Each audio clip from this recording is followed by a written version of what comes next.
You found Radio Free Tennessee. Your Tony Basilio show will begin momentarily. Keep it locked in right here at TonyBasilio.com and on your Tony Basilio app. And hey, do us a favor. Spread the word.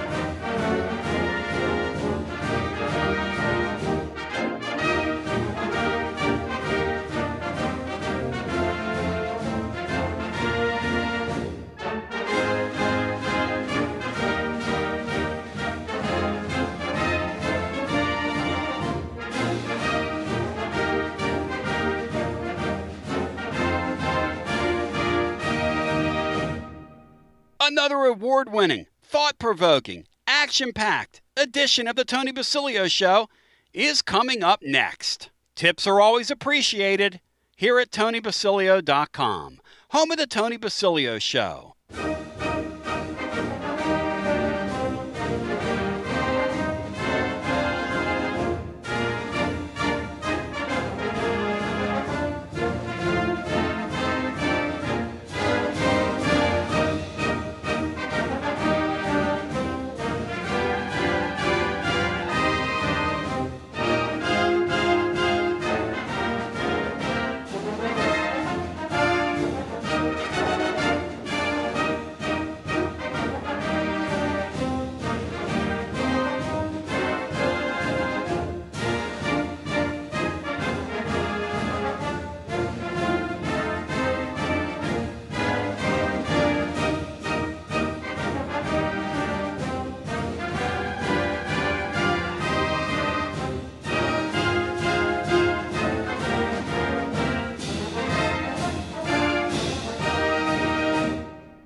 You found the Tony Basilio stream at TonyBasilio.com. You're listening to FM 105.7 and AM 1340, WKGN Knoxville, and W289CU Knoxville, Fan Run Radio. Fired up, focused, and prepared, absolutely pumped, stacked, jacked, and packed, and all that good stuff, because it is going to be a wild day here on the show. Watson Brown's going to join us.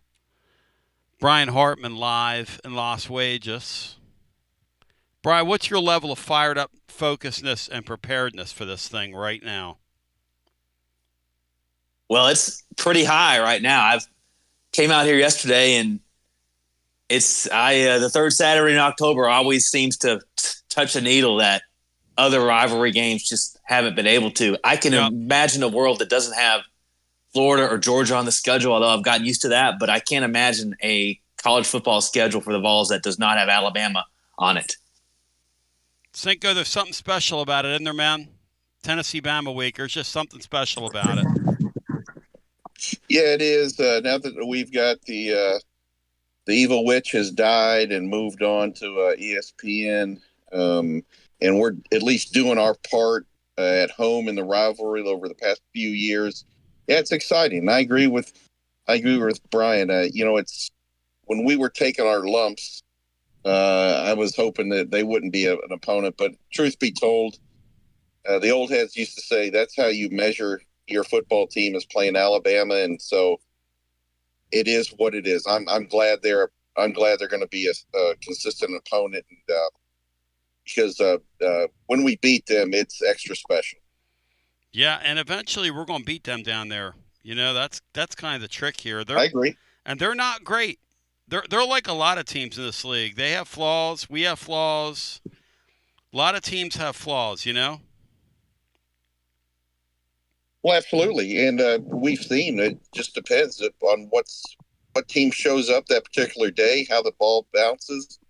Going in there, you're not going to get a level whistle. That is what it is. Yep. And that's kind of a bugaboo for us. Both teams have some weaknesses.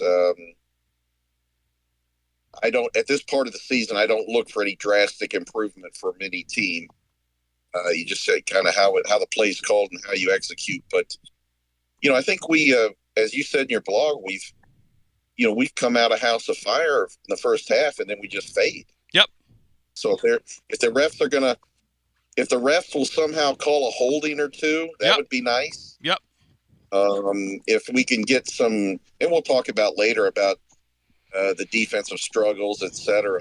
I got a couple ideas on that, but sure. Who knows? But you get, as far as the pageantry and the colors and the tradition, it's hard to beat the third Saturday in October. You can feel the history when you think about Tennessee and Alabama playing football. You can just it's palpable, guys. The history of that is just palpable. This game has a logo now. Has an official logo. Oh, how many other college football rivalries have an official logo? A bunch of them. That's annoying. Everybody's got a logo except me. So we have a lot to get into today. Very little time to get there. I'm kind of pumped. I'm sort of fired up, focused, and prepared for this one. Watson Brown's going to join us here in a little bit. I'll tell you one thing, Sean, in the blog today, we were unpacking all these jobs that are about to be open. I don't know that we've seen an off-season like this one. And the reason I say that is not only is it going to be a crazy off-season, but it's going to be an off-season with implications for that transfer portal. I'm telling you right now, if I'm Tennessee or any of these teams, I'm absolutely watching, plotting and scheming. Who can I get off Penn State's football team? Who can I get off Arkansas? Who can I get off North Carolina if I want anybody on their team? But a bunch of decent jobs. Hey, Oklahoma might come open. LSU might come open. I'm telling you right now, the implications of this crazy offseason, this could be the craziest offseason we've ever seen. Because here's the deal. A little prediction for you. If Vanderbilt beats LSU, and they very much could beat LSU this weekend because LSU's got serious issues at quarterback, and I don't know if they're going to pull the plug on that kid and sit him down. So they've got serious issues. If, in fact, that comes to pass, you're looking at an offseason unlike any other. Because here's what's going to happen. Those jobs are going to be filled by coaches that can really coach, and SMU has football players that Tennessee would want. Baylor has football players that Tennessee would want. Not only the halves, but the middle halves, the upper to middle halves. Sean, these teams are going to be rating. These teams are absolutely going to be rating each other's rosters, Sean, unlike any other. Yeah, and I may be weird, but I think it's fun. I wouldn't write your roster or your commitment list in ink right now. Yep, I agree. Everything should be done on a white erase board or in pencil. Yep. And that's just the way it is. I can't help but think that James Franklin in and of itself, I know you and your family have your frustrations, but he puts up a 10-win season, and we had that a long time ago with Fulmer, and yes, we get spoiled and upset, and I'm one of them. Couldn't get over the Spurrier hump, et cetera, et cetera. Yep. But you know what? In this day and time, when Penn State executives and boosters and fans are watching what Cignetti's doing at Indiana, what's going on at Texas Tech, et cetera, it has a part in the decision making, because everyone's going to say, well, wait a second. If they can go out to Oregon and beat Oregon at Indiana, are you kidding me? And we're talking football? No, we're not putting up with this anymore. And it makes decisions a lot quicker, perhaps irresponsibly quick in some places. But who knows? It's exciting and compelling. You said a couple weeks ago this is the most compelling college football era that you can remember, and I agree. It's really great fun. It is really great fun. And one other thing, I was on Plaster Show yesterday, and they cut it up and put it across social media, and it kind of caught on. The SEC needs to come correct, and they need to let us listen to the conversation between the sky judge in the box and the referee on the field in light of what happened on Saturday night. Plaster asked me, does the SEC have an officiating problem? No. The SEC has a credibility problem. And for some reason, they don't want us to hear that stuff, Sean. They don't want us to hear it for some reason, Sean. Hugh Freeze did lose $1 multi-million-dollar job. Yes. Because of two screw-ups this year. Cinco, what? Jack Meadows just told me here on where you can watch our show on YouTube. It's a very, very fun watch on YouTube because you can watch your comments, and I comment along and like and subscribe to our YouTube page. It's a very fun way to consume the show. But Jack Meadows says Basilio is getting some love over on Vol Nation. I don't know what's weirder, me getting some love on Vol Nation or the fact that, and I'm going to talk to Watson about this, Vanderbilt's going to walk into this weekend favored over LSU, Sean. I mean, what world are we living in right now, Cinco? What reality is this? LSU spent millions and millions and millions on that roster trying to prop up Brian Kelly. And Vanderbilt's a favorite. The last time Vandy was favored over a top 10 opponent was 1978. They had been an underdog in 51 straight SEC games dating back to 2018, I think. My Donna May, Bri. You need to give me some facts like that for the blog tomorrow. Bri's full of facts right now because Bri's out in Vegas. Bri, are you in the Circup Sportsbook? Is that where you are? Yeah, I'll be in there later tonight. Yeah, I'm close by. Were you there last night when Butchie Boy kicked his last-second field goal? I was not in there then, but I was just getting in. But I saw that last 2 minutes. Butchie Boy, one of the worst played games. Major Applewhite's team is dreadful, and his team's worse. But they somehow kicked a field goal. And I had a little, shall we say, wager on that game, and Butchie Boy beat me again because he's a punk and a clown. Speaking of, this is the year you want a stable football coach. That's right. Leading your program. You do not want to be in a flux where you might have to be competing with all these, with potentially dozen-plus openings that are good jobs. Brian, give the Living Vol fan one little number with the Tennessee and Vanderbilt. Share that with the living listener because Brian has come in here today on a fact-finding mission and knowledge is about to be dropped on this audience. Go ahead, Brian. National championship odds, Bri. What you just sent me, Bri. Yeah, per circa. Tennessee baby. And Vanderbilt have the same national championship odds, plus 5,000. Halfway through a season. There are only 13 teams above them on this list. Tennessee and Vanderbilt have the same national championship odds. Vanderbilt has better national championship odds than Clemson and Michigan. God! Halfway through a season. Cinco, what planet are we living on? By a wide margin over Clemson and Michigan. Jeez Louise. Yeah, I'll check back in a few weeks on that Vanderbilt stuff. That's cute right now, but we'll see. Halfway through a season, though, that's probably never been that way. Let's make it when you think about it. Cinco's in a selling mood. Alan Ward, welcome to the YouTube channel. Like and subscribe. It helps other people find it. We continue with more. On the other side, the great Watson Brown, presented by Simpson's Meats. He is going to flat out bring the bacon home today. As we continue with more, 865-200-5402.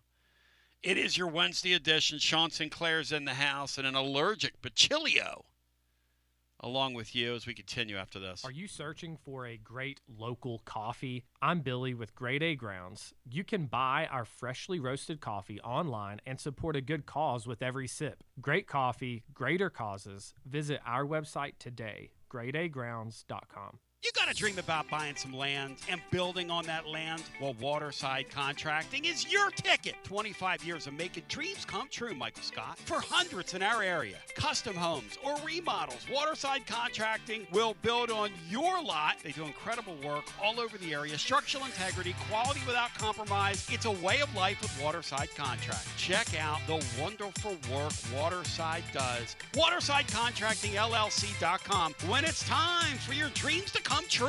Quality without compromising. Waterside Contracting. Preparing food for a big gathering can really take it out of you. That's why you need to call Calhoun's and check out their selection of party platters. Whether you're hosting a party for the big game, a reunion, or just an everyday gathering, a Calhoun's party platter is next level. Choose from Calhoun's always excellent chicken tenders, fly with Calhoun's wings, or boneless wings with a variety of dipping sauces, award-winning next-level melt-in-your-mouth barbecue ribs, or delicious spinach artichoke dip, or get one of each. Plus, if you're doing burgers or sandwiches, Calhoun's has lots of side dishes like spinach Maria, baked cinnamon apples, Smoky Mountain baked beans, or creamy coleslaw. Available in pints, quarts, and gallons. And to finish things off, pick up one of Calhoun's great desserts to go, including homemade cheesecake or key lime pie. Calhoun's, simply your go-to party headquarters. With 9 locations all over East Tennessee, you can order online and just pick it up. Calhoun's, one of the Copper Cellar family of restaurants, along with Chesapeake's, Copper Cellar, Corner 16, Cherokee Grill, and Smoky Mountain Brewery. Eat local, eat good.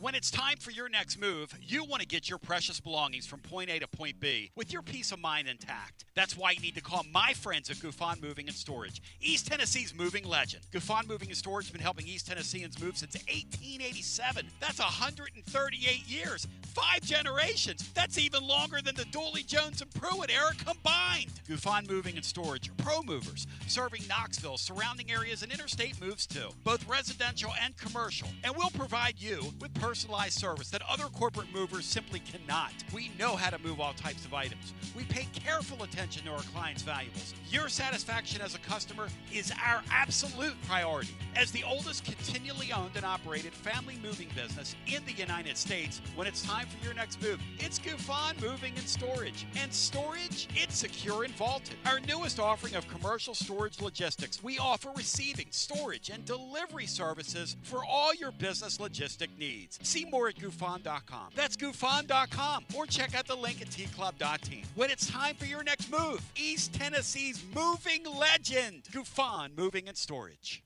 Life never stops moving. And between the 30-minute commutes, daycare pickups, weekly soccer practice, Tuesday night yoga, X number of coffee runs, and that weekend trip to Grandma's, you're racking up the miles. What you need is a tire that can keep up. A tire designed for doers. A tire that's going to last. Like the exceptionally long-lasting Michelin Defender tire. With an 80,000-mile warranty and the safety and comfort you expect, you can forget all about the miles ahead and focus on getting to your destination or conquering your to-do list. Fleet Tire, I-275 exit 1B at East Woodland Avenue in Knoxville. That's Fleet Tire, I-275 exit 1B at East Woodland Avenue in Knoxville. Fleet Tire.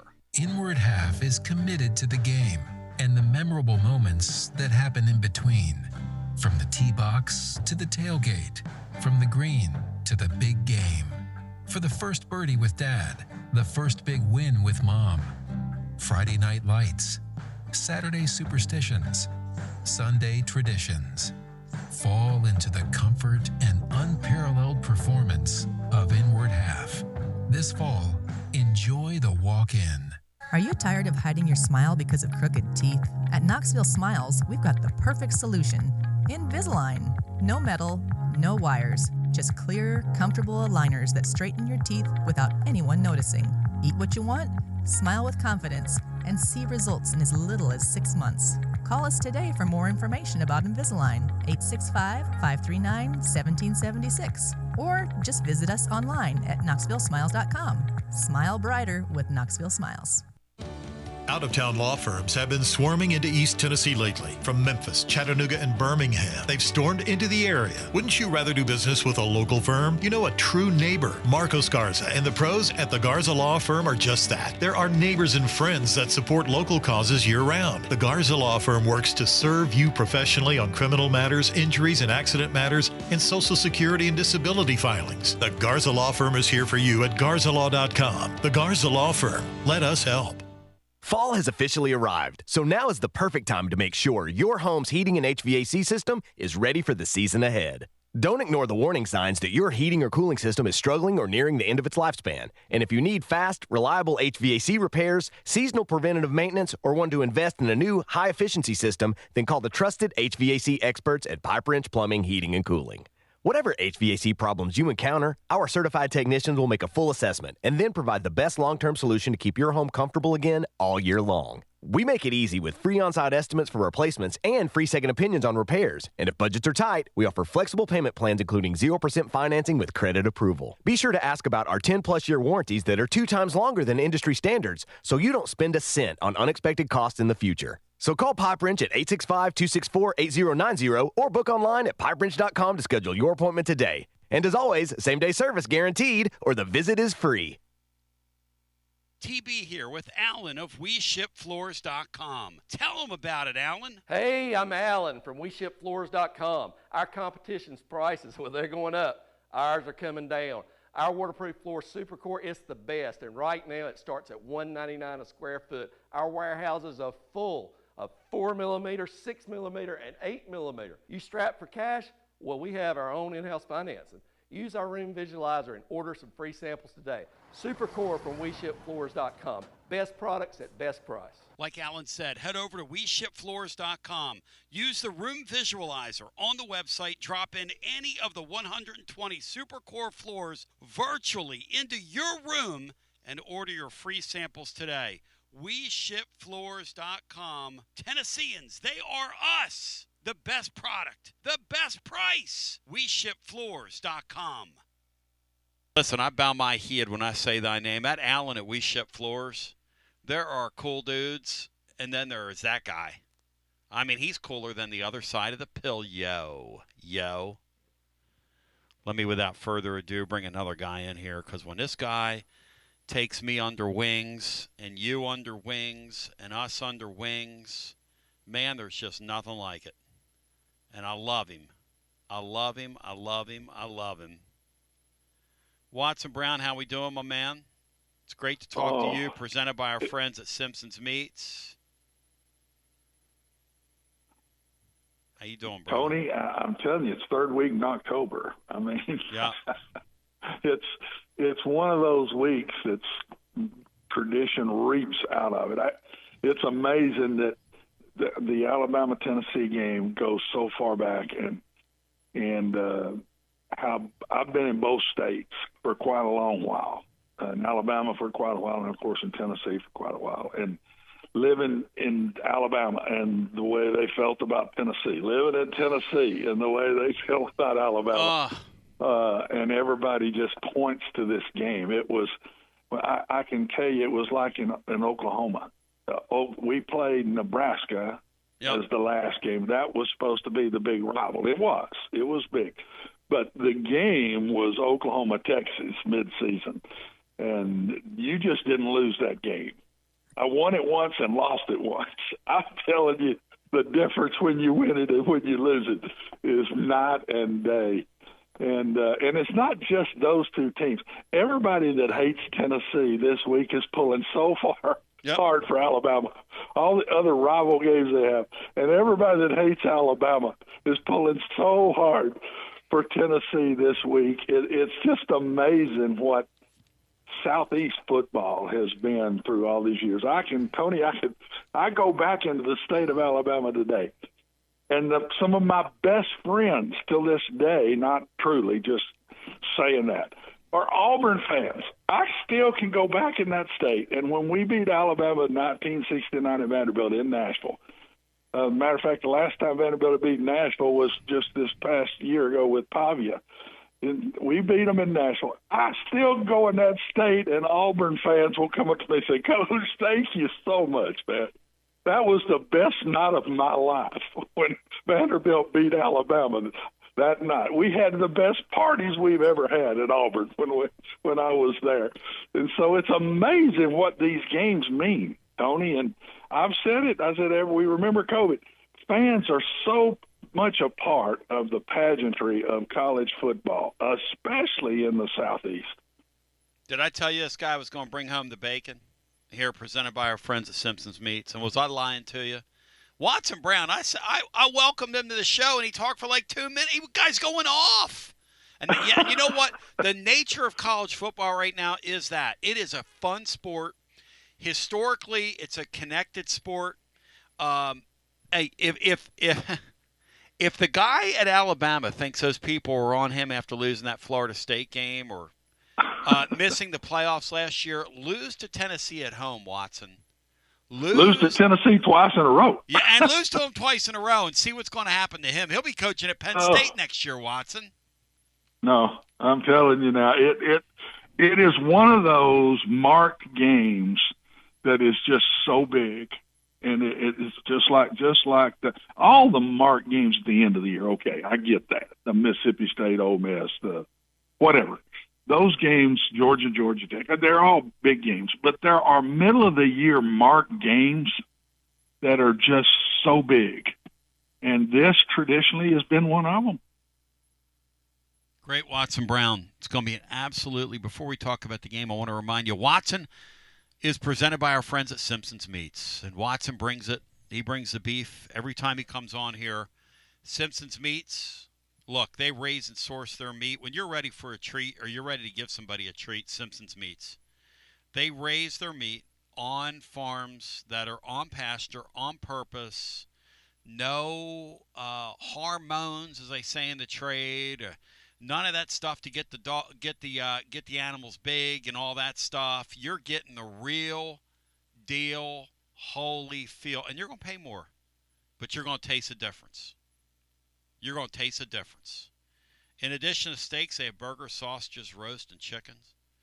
Variety of local offerings. Their butcher shop, from milk to honey to jam to eggs to more. And the great thing is, anybody listening to me anywhere in this big world of ours can order Simpson's Meats or can send it as a gift to others. And Sam has told me, Sam Bruce, has said, Tony, we have sent so many gift packs out off your audience, so thank you for the support. We've had so many people come down to our store down off Level Road, right down the street from the Fan Run radio studios.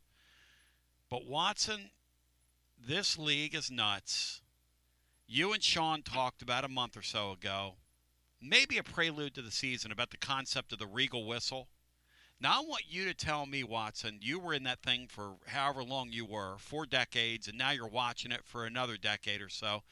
You tell me that Regal whistle doesn't exist after watching what Kirby Smart pulled, the shenanigans he pulled the other night, making a mockery of those officials on the field who made a mockery of themselves. Watson, you tell me that this doesn't have a little bit of professional wrestling in it. No, it's just hard for me because I was so hard on officials. And a lot of them are very good friends of mine today. But I was hard on them.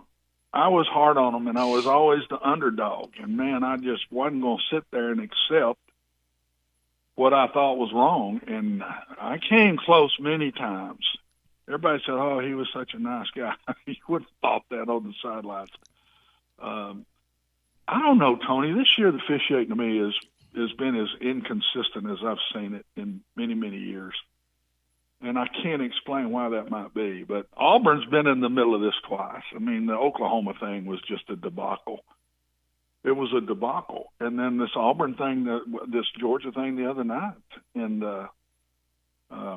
I would use that. I look back on it, and I was wrong in doing that. But I would say, yeah, they're supposed to win.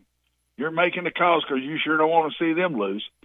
And that was wrong of me to do, but I dang sure used it. And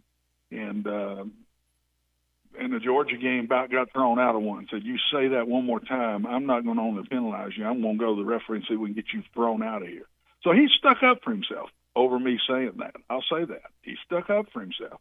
Those poor guys that are running those sidelines now, they need to be paid double what those umpires and referees are paid because they're right there on both sidelines, and they're catching it.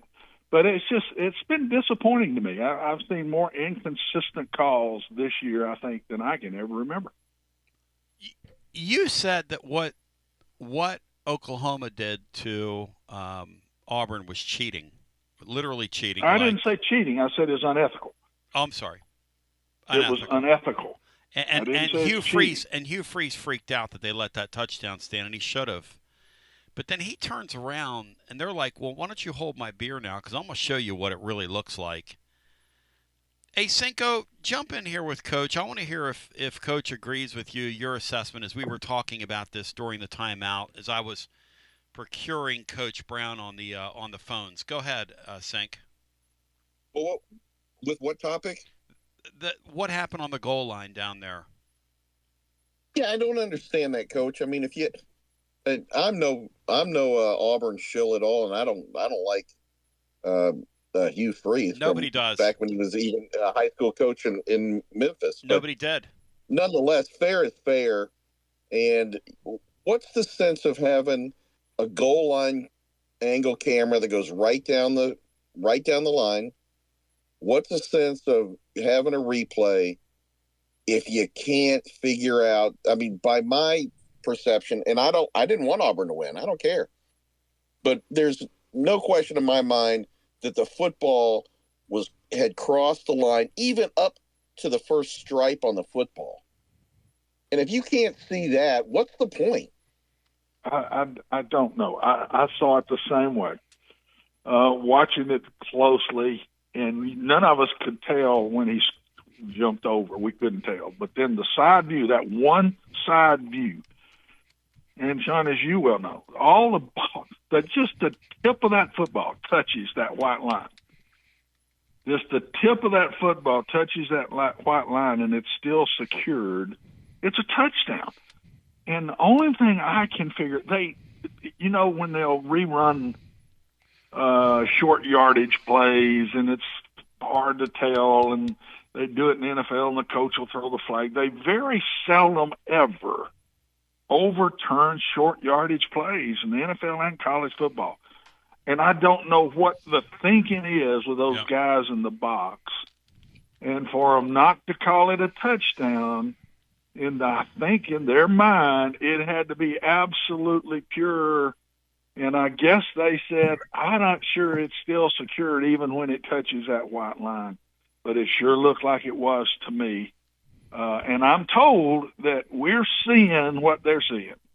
There ain't another camera showing something. We're seeing them. We're seeing everything they're getting to see when they make that final decision. So that's a hard one. I've watched all week to see if there was any comment coming from the conference office or anything, and I haven't heard a thing. Was there something? Because I haven't seen it. No. But no comment. That to me would have been something where something might should be said. The conference officer coming out and saying, no, we think it was the right call or something, because it was the play of the game. It was absolutely the win and lose play of that football game. And Coach, them going up 17 there at the half is huge. Game's over. It's just huge. Georgia's not. And then Auburn, God bless them. Yep. When you haven't been winning and something hits you like that, the programs that have been winning, like Alabama or Tennessee right now or Georgia, their kids overcome that. And for some reason, when you haven't, they went in the locker room and just went stale. I mean, they just came back out it was in a defeatist type personality and attitude, and it just wasn't the same team. It was not the same football team. And I heard Hugh Freeze say on Monday that Georgia did nothing different in the second half, nothing. And we ran the same plays and didn't get the same outcome to it.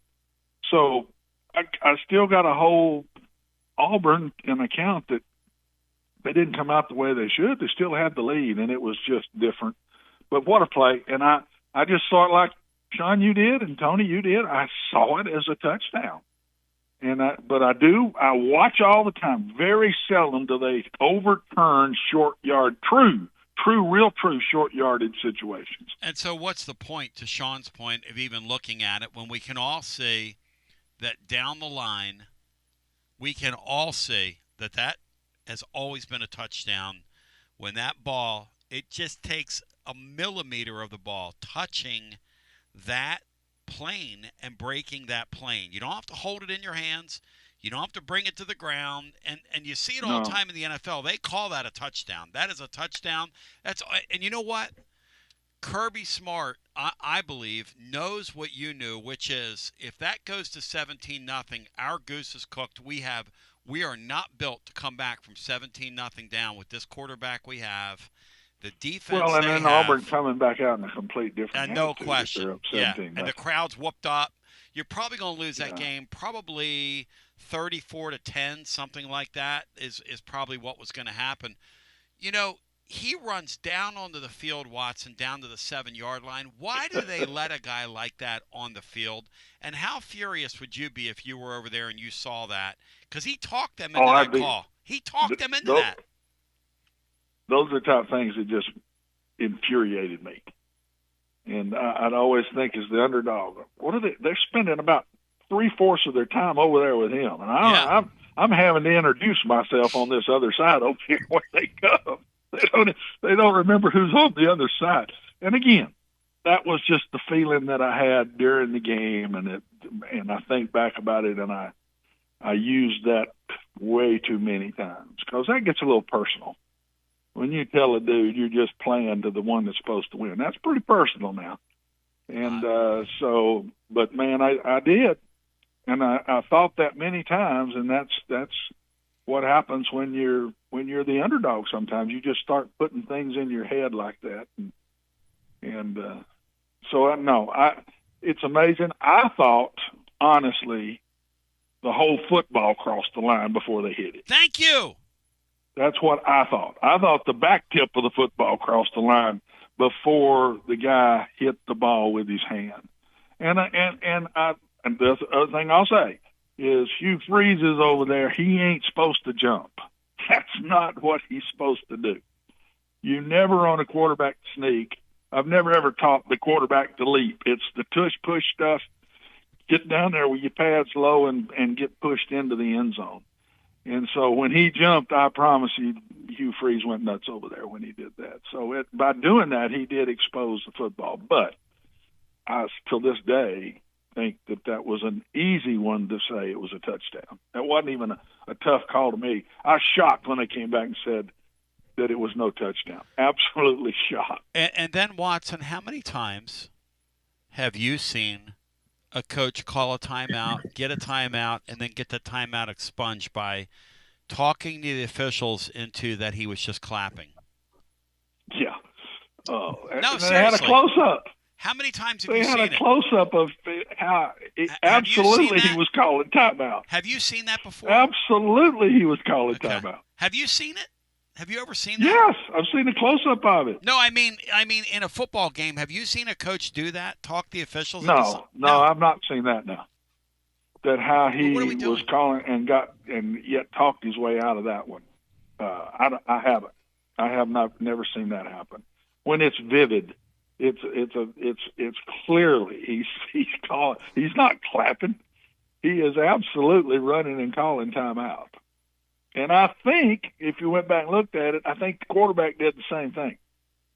I think the quarterback called timeout too, both of them.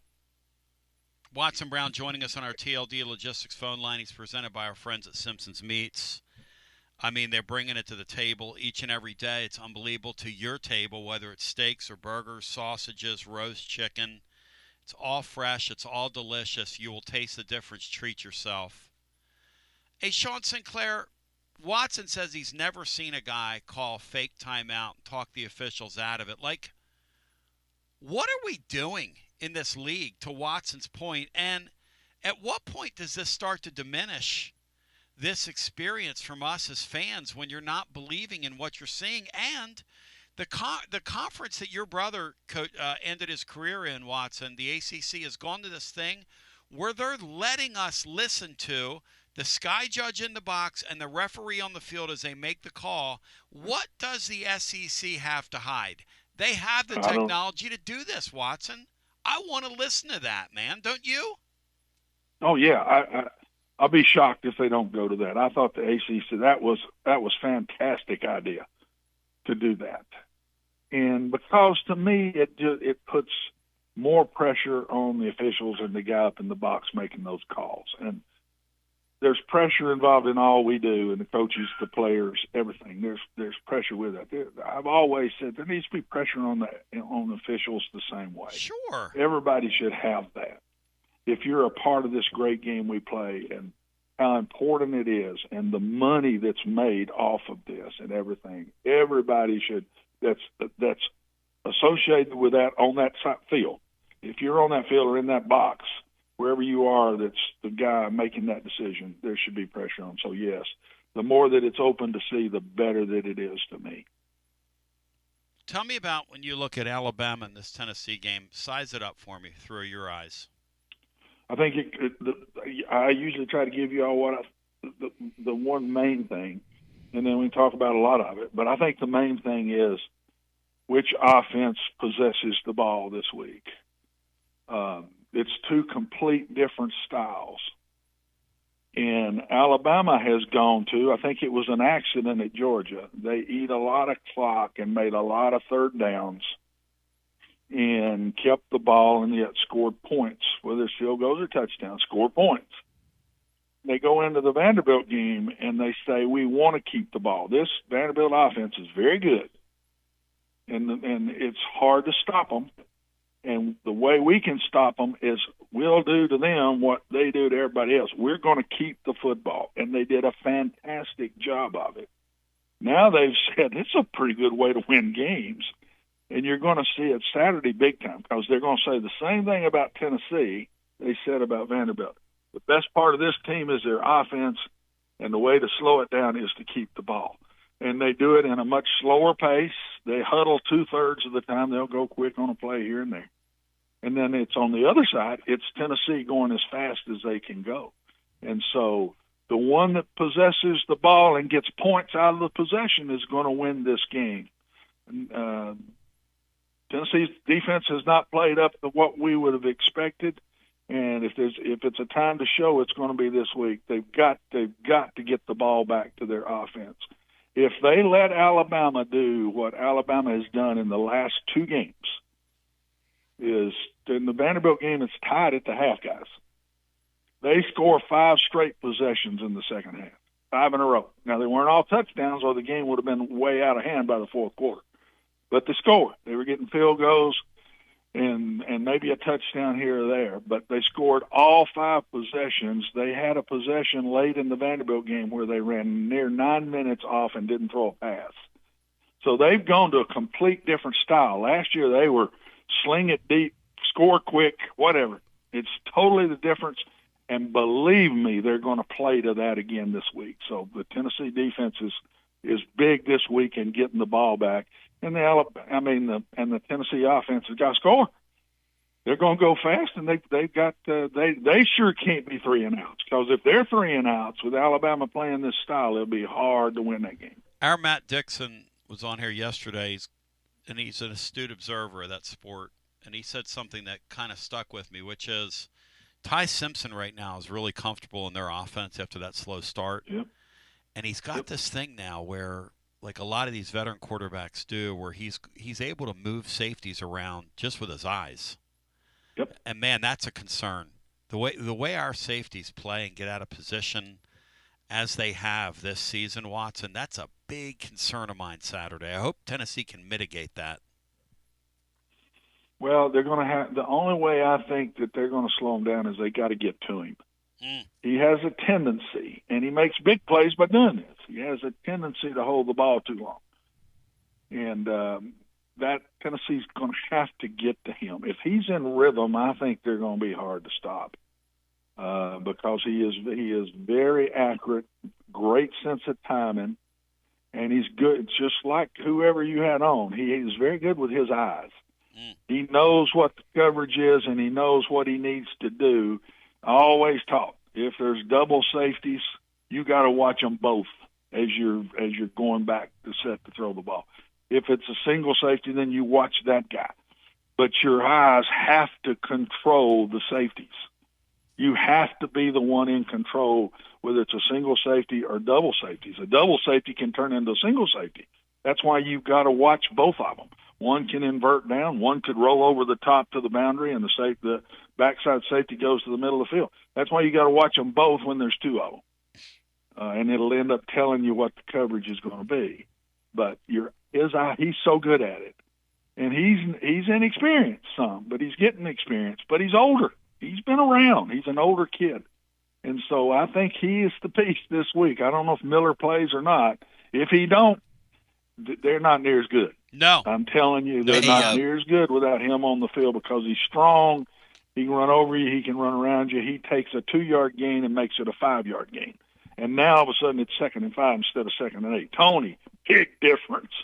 Big difference. Or it's 2nd and 8 and he carries it and makes it 3rd and 2 instead of 3rd and 6. So if he doesn't play, I don't think they're near as good. Brian Hartman, jump in.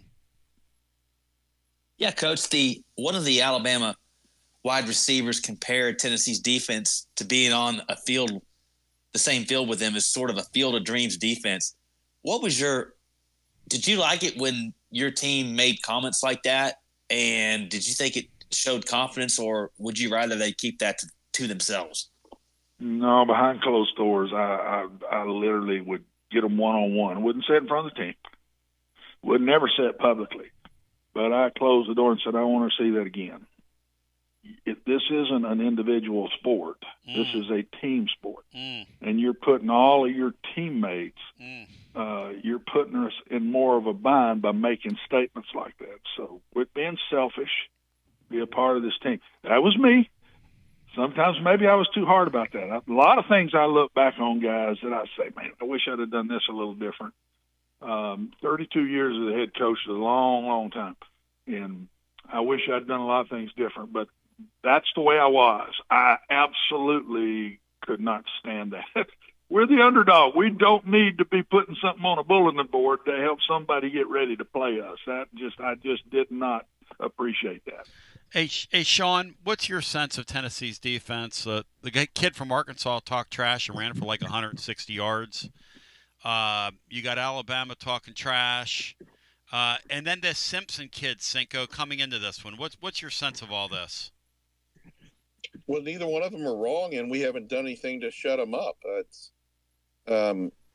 Look, it takes no athletic talent for alignment and assignment. Doesn't. All it does is take preparation. If you can't align up right, and if you don't handle your assignment, I don't know what you can do. If you align right and you play your assignment perfectly, and Ryan Williams or Jeremiah Smith just out athletes you, well, then that's that. Okay, fine. But there are so many busts. There are so many poor pursuit angles. There's so much arm tackling, waving around, going for ankles, and they're getting gashed. I'm another one, and I know he's a crowd favorite, but I'm sitting, and again, I'm going to catch heat for this, but I'm sitting there watching Boo Carter. I'm not even sure the guy's checked in. At times he's embarrassing. When I'm watching, he has no clue what he's doing out there. Well, he took the summer off, Sean. I mean, how can he? They were boning everybody up and growing their team. And Okay, but here's the thing. Let's get real. He took the summer off. We're not teaching organic chemistry out here. Hey, Sean, I'd like to take the summer off. It's football. No offense. Watson, and I'm not trying to make it sound silly, but look, Joey Aguilar learned a whole offense and how to lead and run a team in less than 90 days. But this kid took the summer off. Give me a break. I get it, but this kid took the summer off. Watson. No, but he's not the only one. I mean, safeties are busting all the time. I'm sitting here watching Arkansas It's like electric and Mississippi football. State throwing balls into where you can't even see a defender on the screen. All I see is grass. Hey Watson, I got That's not right. I got Sean's attention over here, Watson. He's fired up right now. Hey Watson, from your perspective, Tennessee does rush the passer well. Alabama doesn't protect the passer well. Alabama doesn't necessarily run the ball well if Jam Miller's not in there. Those are my two hopes in this game, that they can limit some of that stuff on their back line, because if they don't get home and they don't get consistent pressure, I'm afraid this guy's going to pick them apart and throw for 1,000,000 yards. That's one of my fears. No. If there's a week that the Tennessee defense has to show, guys, this is the toughest game left on the schedule. And if this is the week that they must show, because Arkansas, you could give up points and still win that game. Yes. And you knew it going in. Yes. This one, no. You turn this, you cannot do it. And you've got to figure out a way to get them behind the chains, man. If you don't, they'll kill you. They're very, very patient. They've been successful doing it, and that's what I started this whole thing with. And now they've learned this will win football games. And so somehow Tennessee has got to get this bunch off the chains. And Alabama just don't run it to get the third down. They're very good at short passes, little option routes, little quick hitches, quick slants. They're very good both running and passing the ball, and they don't get a lot of big plays. They've gone the other way. They'll 3 and 4 yard you to death. And I promise you, that's exactly the game plan. It's copy the Vanderbilt game plan. Let's keep the ball away from this offense. Best way for them to not be successful on offense is they ain't got the ball. So Tennessee's defense is a huge piece of this, in my personal opinion, and they have not shown it up to this point. And if they play the way they've been playing, guys, they have no chance to win this game, in my opinion. The only way if they play like they've been playing is they just Alabama will screw it up enough times to where Tennessee gets the ball back with turnovers or whatever, and then the Tennessee offense is just fantastic that day. I mean, Tennessee's defense has to show this week to win this game. Coach, let me ask you this. 2 years ago, we go to Alabama. We go into halftime with a big lead. Yep. Okay. The strength of our game is the pass rush. James Pierce, Josephs, some other guys. Yeah. They go into effect, and they are literally choking our pass rush. Not choking it from technique, choking the guys, holding them, tackling them, leg whipping them, putting them in it. I'm not exaggerating. Putting them in a headlocks, etc., and you can't get a yellow flag thrown. The same thing goes this way. Alabama does not get called for holding in Tuscaloosa. If you're a head coach and you know that, what do you do with your guys? You sit there and let them be held? Do you go in front of the microphone on Wednesday and say, hey, we're really hoping that we've been watching this, and 2 years ago we didn't get that. Do you take the fine?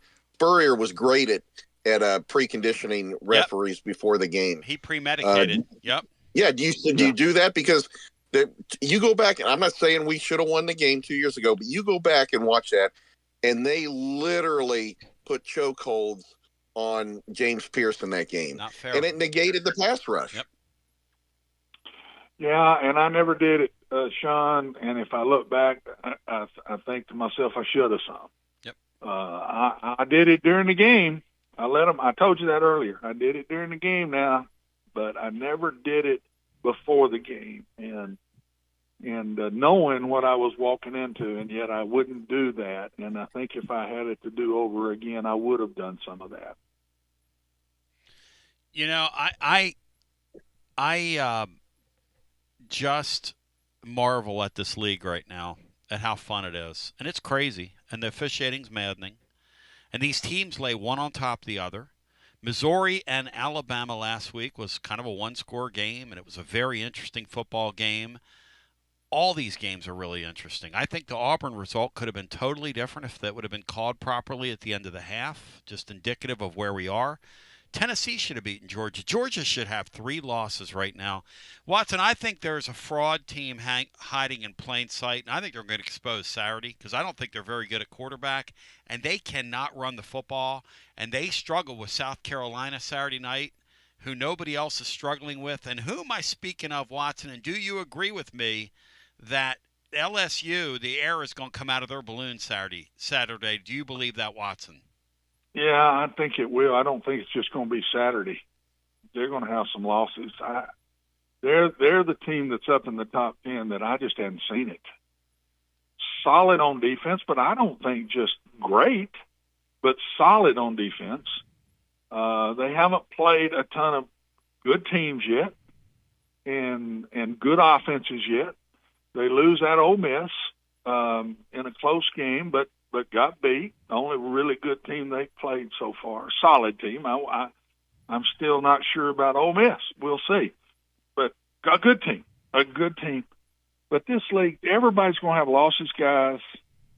Everybody is going to have losses. We all said it on this show in the summer. This is going to be the year where there's not a dominant football team, and it is absolutely turned into that. And Alabama, too, even though they haven't lost a conference game yet. They got a loss, but they hadn't lost a conference game yet. But I just don't see a dominant football team, and I think if 4 get in, there's going to be maybe everyone that gets in the SEC this year but one. Maybe there will be one team with 1 loss, but I think the rest will have 2, and some. We may get them in with 3 this year. I'm telling you that. I don't know if we've seen anything like this. And I wrote in my blog today, there's about 12 jobs that are getting ready to come open. Like that North Carolina job's going to come open. Penn State's open. If LSU loses Saturday or loses one of these games down the stretch and this guy misses the playoffs, they're going to get rid of him. There's a chance that Oklahoma, who had 0 business playing that quarterback last weekend, there's a chance that job's going to open. We already know that Penn State's open. I mean, there's a ton of these jobs that are. It's going to be Florida State might open, Florida might open. Unfortunately, I know you know that guy. This thing is going to be insane this offseason. Because think about this. Think about all these coaches are going to be picking these players off these rosters when these jobs open, Watson. No, and I told my wife this week. I said, I was fired by my alma mater. And that was a killer. Yep. That hurt. It hurt bad. But I think it would be awful to be fired in the middle of a season. And you just got to walk away from your team. And then somebody on your staff takes over and starts making remarks because he wants the job. And I just think that would be awful to handle. I'm not defending coaches because they're making a killing. I get it. But I think they're doing this, fellas, because of this transfer portal. It opens on January 2nd and goes to the 16th, and they need a coach in place. They need a coach in place as soon as that season's over, and if you wait till the end of the season to let them go, you may be pushing the button to get it in place and him get a staff in place and things he needs to do. So I don't think it's over. I'm with you, Tony. We got a bunch more coming. I think it's 8 right now. 8 already. It's going to be 12 or 13. And I think it may end up around 15 or 16 before it's all said and done. And a bunch of good jobs. Not middle-of-the-road jobs. A bunch of jobs. Like Auburn is one I didn't mention. Auburn's going to come open. You can win at Auburn. The right guy can go down there and make that thing go. They're committed. They've got money. You could win a national championship there. Tony, if you got money now and you spend it right, you can win on any one of the SEC jobs. Yep. The 2 right now that I've been told, the 2 right now that are not as good as everybody else is Arkansas and Kentucky, and they're the 2 lowest with them paying the money for players right now in the league. Because they're both spending on basketball. It's a different world. What was on the side of that helmet used to get you players. Now it's how much money you got. And it's just a different world, and it lets the bottom part become up and compete with the top part, which has never happened, never, ever happened through the history of the SEC or major college football. And now it is. I named a bunch of teams last week that are paying it and are reaping the benefits from it, and that's not going to stop. So any of these places that are willing to spend the money can win if you spend it in the right way. You still, as a coach, you've become now much more of a general manager than a coach. Yes. You got to make sure you spend the money in the right way and get the right kids. And but if you've got the money, you got a shot now. Because if somebody offers this kid $2 million and you're willing to offer him $2.8 million, you're gonna get him. You're going to get him 9 times out of 10. It's just the different thought process by these players transferring, and even now coming out of high school. Same thing. You're the man, Watson. I love you. Love you guys. Always an honor. There. The great Watson Brown. You bow thy head when you say thy name, appearing on the TLD Logistics Hotline, presented by our friends at Simpson's Meats, a beef brand built on quality. And listen, steaks, burgers, sausages, roast, whatever you're hunting, chicken, it's all fresh. It's all delicious. Check out their Level Road store. They got a really awesome little corner store there that just is so old school. And you'll find milk, honey, jams, eggs. Brian, you failed today. You failed us all. Just want you to know that. How's it feel to fail us, Brian, today? In what manner? By the way, I always fail every day. But their how steaks did I mess up today? Their steaks make a great gift. Gift box available. They'll ship them anywhere in the world. Simpsonsmeats.com. Again, Simpsonsmeats.com. You didn't get him to say "skoo," Brian, one time today. He said it at the He said it at the end. Did he say it at the end? Well, I was already dismounting. He did say "skoo." Yeah, he said "skoo." I'm sorry. I was skoo. I was mentally dismounting. Whether it's baseball, football, softball, church groups, or schools, if you're raising money, do it with locally roasted Grade A Grounds coffee. I'm Billy Miller, a Vol alum and Knoxville native. You keep 40% of sales, and we donate 5% back to our East Tennessee community.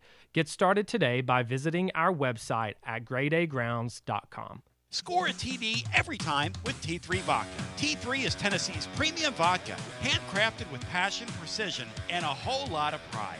T3 Vodka is taking the volunteer state by storm. T3 Vodka, handcrafted in the majesty of the foothills of the Great Smoky Mountains, where quality isn't just a promise, it's a way of life. Filtered 10 times and 80 proof. T3 Vodka delivers a smoothness that's unmatched. This dedication to excellence has already earned T3 Vodka prestigious accolades. T3 is a 5-time gold medal winning vodka and the 2025 SIPS Consumer Choice Award medal winner. Whether you're sipping it neat or on the rocks or mixing up your favorite cocktail, T3 Vodka is your choice for a premium, award-winning experience. Score a T3 TD and ask for T3 Vodka by name at restaurants and wine and liquor stores today. Drink it neat, drink it right, drink T3 Vodka and score a touchdown every time. T3, Tennessee's premium vodka. Distributed by Athens Distributing Company. Please drink responsibly. Basilio here. No one does it like Alumni Hall. I'm here to tell you, living Vol fan, only one place. That's the best place to shop for Tennessee gear, and that's Alumni Hall. The best and largest selection of Tennessee apparel for the whole family. Top brands like Nike and Champion, Columbia, Peter Millar. Load up on hats, accessories, Yeti, all your tailgating necessities. Download the Alumni Hall app, click account, and it'll tell you how much Hall cash you've earned. You earn $10 in rewards for every $150 you spend. Alumni Hall, with physical locations in Murfreesboro, Bristol, and 3 locations in Knoxville, now open in Johnson City. Pop into Alumni Hall and get ready and tell them Tony B sent you. When it's time for a fresh coat of paint, run, don't walk to Walker's Painting. Interior and exterior, Walker's Painting's been making it beautiful since 1999 across the Knoxville area. New construction, repaints, commercial, residential, free estimates available. And get this, mention you heard Walker's Painting on the Basilio show, 10% off your first job. Let's go! Run, don't walk to Walker's Painting. 865-688-1410. That's 865-688-1410. Walker's Painting, making it beautiful since 1999. Check out the ad at the blog at tclub.team. Walker's Painting. Hi, I'm Jim Simpson, owner of Simpson Meats. When's the last time you grilled a really good burger or steak? One your friends still talk about. Our goal at Simpson Meats is to make that happen every time you have a cookout. All of our cuts of meats, steaks, burgers, briskets, and pork are always fresh, flavorful, and sustainably sourced. We are family owned, so we know the importance of knowing how and where your food is raised. We have been putting quality first since 1888. Visit our butcher shop off Lovell Road or online at simpsonmeats.com. Okay, so we really need uniforms and equipment for this season. Can I trust you with that? Cool, I'll just order them online. What? Yeah, I'm gonna hop online and I'm gonna get them ordered. Hold up, that's not a good idea. We shouldn't just spend money on some random online retailer, okay? I mean, it seems pretty convenient. Trust me, it's a terrible idea. Let me simplify this for you. SM Athletics. Okay, how do you pronounce it? SM Athletics? They're the go-to for uniforms and equipment, whether it's for universities, high schools, youth leagues, you name it. So why wouldn't you rather go with professionals who can guide us through the process, design the perfect uniforms, and deliver the best equipment? Yeah, I guess that makes sense. What's the name again? SM Athletics. Right. It's definitely smarter to go with a company that emphasizes customer service, fair pricing, and, of course, excellent products. Exactly. So, yeah, I guess it's settled then. For uniforms and equipment for all sports, it's SM Athletics. Yeah, it's another day, but what kind of day is it really? A day of doom scrolling? Laundry day? Nah, it's a White Claw day. Light and refreshing tasting, uniquely cold wave filtered. There's an iconic flavor for everyone. So grab a pack, grab your friends. Make the most of each day with those who matter most. When you're together with White Claw, every day is a once-in-a-lifetime experience. You just gotta grab it. White Claw. Grab life by the claw. Please drink responsibly. Hard seltzer with flavors. White Claw Seltzer Works, Chicago, Illinois. Got a problem tree looming over your home? Call ECR Total Landscapes. Whether it's trimming, removal, or storm cleanup, our certified pros get the job done safely and efficiently. We're licensed, insured, and ready 24/7 for emergency calls. Big or small, we cut them all. ECR Total Landscapes. Call now for a free estimate, 865-384-2012, and mention promo code FANRUN for free stump grinding on any tree removal now through the end of the year. Also, visit us at ecrtotallandscapes.com. Basilio here for Budget Transmissions. TGMD, the great Matt Dixon, took his Ford Escape to budget, and like our gold bullet back in the day, it was a total mess. And now, Matt's back in the game. He's got a new transmission, axle, wheel bearing, both radiator hoses, engine mounts, coolant hoses. I mean, his Ford Escape was about to escape to the junkyard, but he didn't begrudge it. He took it to budget, and now he's on his way back to Omaha. Budget Transmissions, over 30 years in business, conveniently located in Bearden. All extended service contracts are honored. A gold certified Repair Pal member. 865-584-4391. 865-584-4391. Budget Transmissions. Don't begrudge it. Take it to budget. Hey there, Basilio family. Jennifer Morris here with Keller Williams Realty. The countdown to fall football is on. Is your fall plan missing the perfect home to watch the Vols make another playoff run? If a new view is on your game day checklist, I'm ready to help you find it. Don't wait until kickoff. Give me a call today at 865-694-5904 or visit my website at nextmovesmokymountains.com. That's nextmovesmokymountains.com, and go Vols. Josh Collins at Collins Insurance Agency. At Collins Insurance, we strive to ensure our customers receive better coverage along with bigger savings.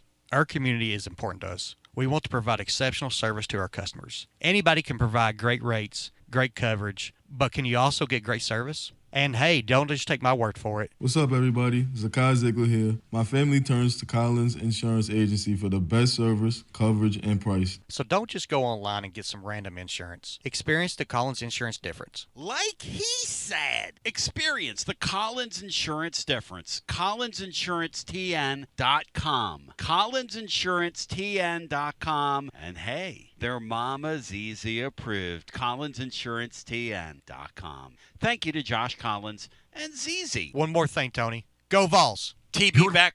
AM 105.7 and AM 1340, WKGN Knoxville and W289CU Knoxville. Fan Run Radio. Ain't nothing like me to talk over illegal ID. You know who would never do that? Is William Pattison. Oklahoma week. William's going to be with us down at Calhoun's on the river. In fact, we're going to go sun up to sundown down there. I'll tell you more about that. And then we're playing music at night. All right, Sync. Glass half full, glass half empty. It's the Wednesday of the Bama week. What are you thinking about this one? Hang on 1 second before you answer. Give me 1 second to ramp you up and to say the following. Matt Hayes is now reporting. He said sources. Florida AD Scott Strickland met with influential boosters on Tuesday. The result, Gators coach Billy Napier could be fired as soon as this weekend. Matt Hayes of USA Today. Go ahead, Sean. I think that's just in direct response to the Penn State job. When you take a look at Oklahoma State, when you take a look at UAB, when you take a look at some of these other schools, they're not really competing with the same head coaching candidates. Without question, Florida, UCLA, whoever, Florida is definitely competing with Penn State for the top candidates. So I think that makes a lot of sense. Half full or half empty. I'm just gonna say you got half a glass because there's some. I don't know what Tennessee is right now. The defense is very leaky, and when the defense makes plays, the offense doesn't take advantage of it. We referenced the strip sack at Georgia, and instead of going in for a touchdown or trying to do a touchdown, we play for an 8-point lead instead of the possibility of a 12-point lead. No guarantee you're going to score a touchdown, but they didn't even try. You had in this game, the Mississippi State game, it looks like we just tried to outlast them. And then Arkansas, the defense was not good by any stretch, but the defense created 3 turnovers, a punt, and a turnover on downs. And I think we scored 7 points. And in that, we got maybe 2 first downs total, 2 or 3. So we're not playing complimentary football. And the biggest thing to me is, I hate to say it, and but you're not going to get a whistle down there. And the way their offensive tackles are turnstiles, you're right. Simpson is mobile, but he's not elusive. He's not green. I don't even think he's Pavia or the kid he's probably like the kid at Mississippi State. But you're not going to get a holding call down there. And I just don't think that bodes well for us. I think that we've made enough sloppy errors on special teams. Right now, I'm not totally sold on Max Gilbert, if I'm honest. I don't think a lot of us are. I'm not saying he's bad, but are we totally confident down there?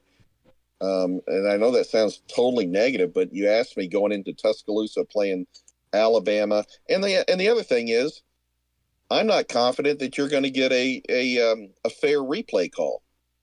I mean, I've seen Auburn get screwed. Alan Ward has other teams get screwed. Alan Ward has a great line for the living Vol fan.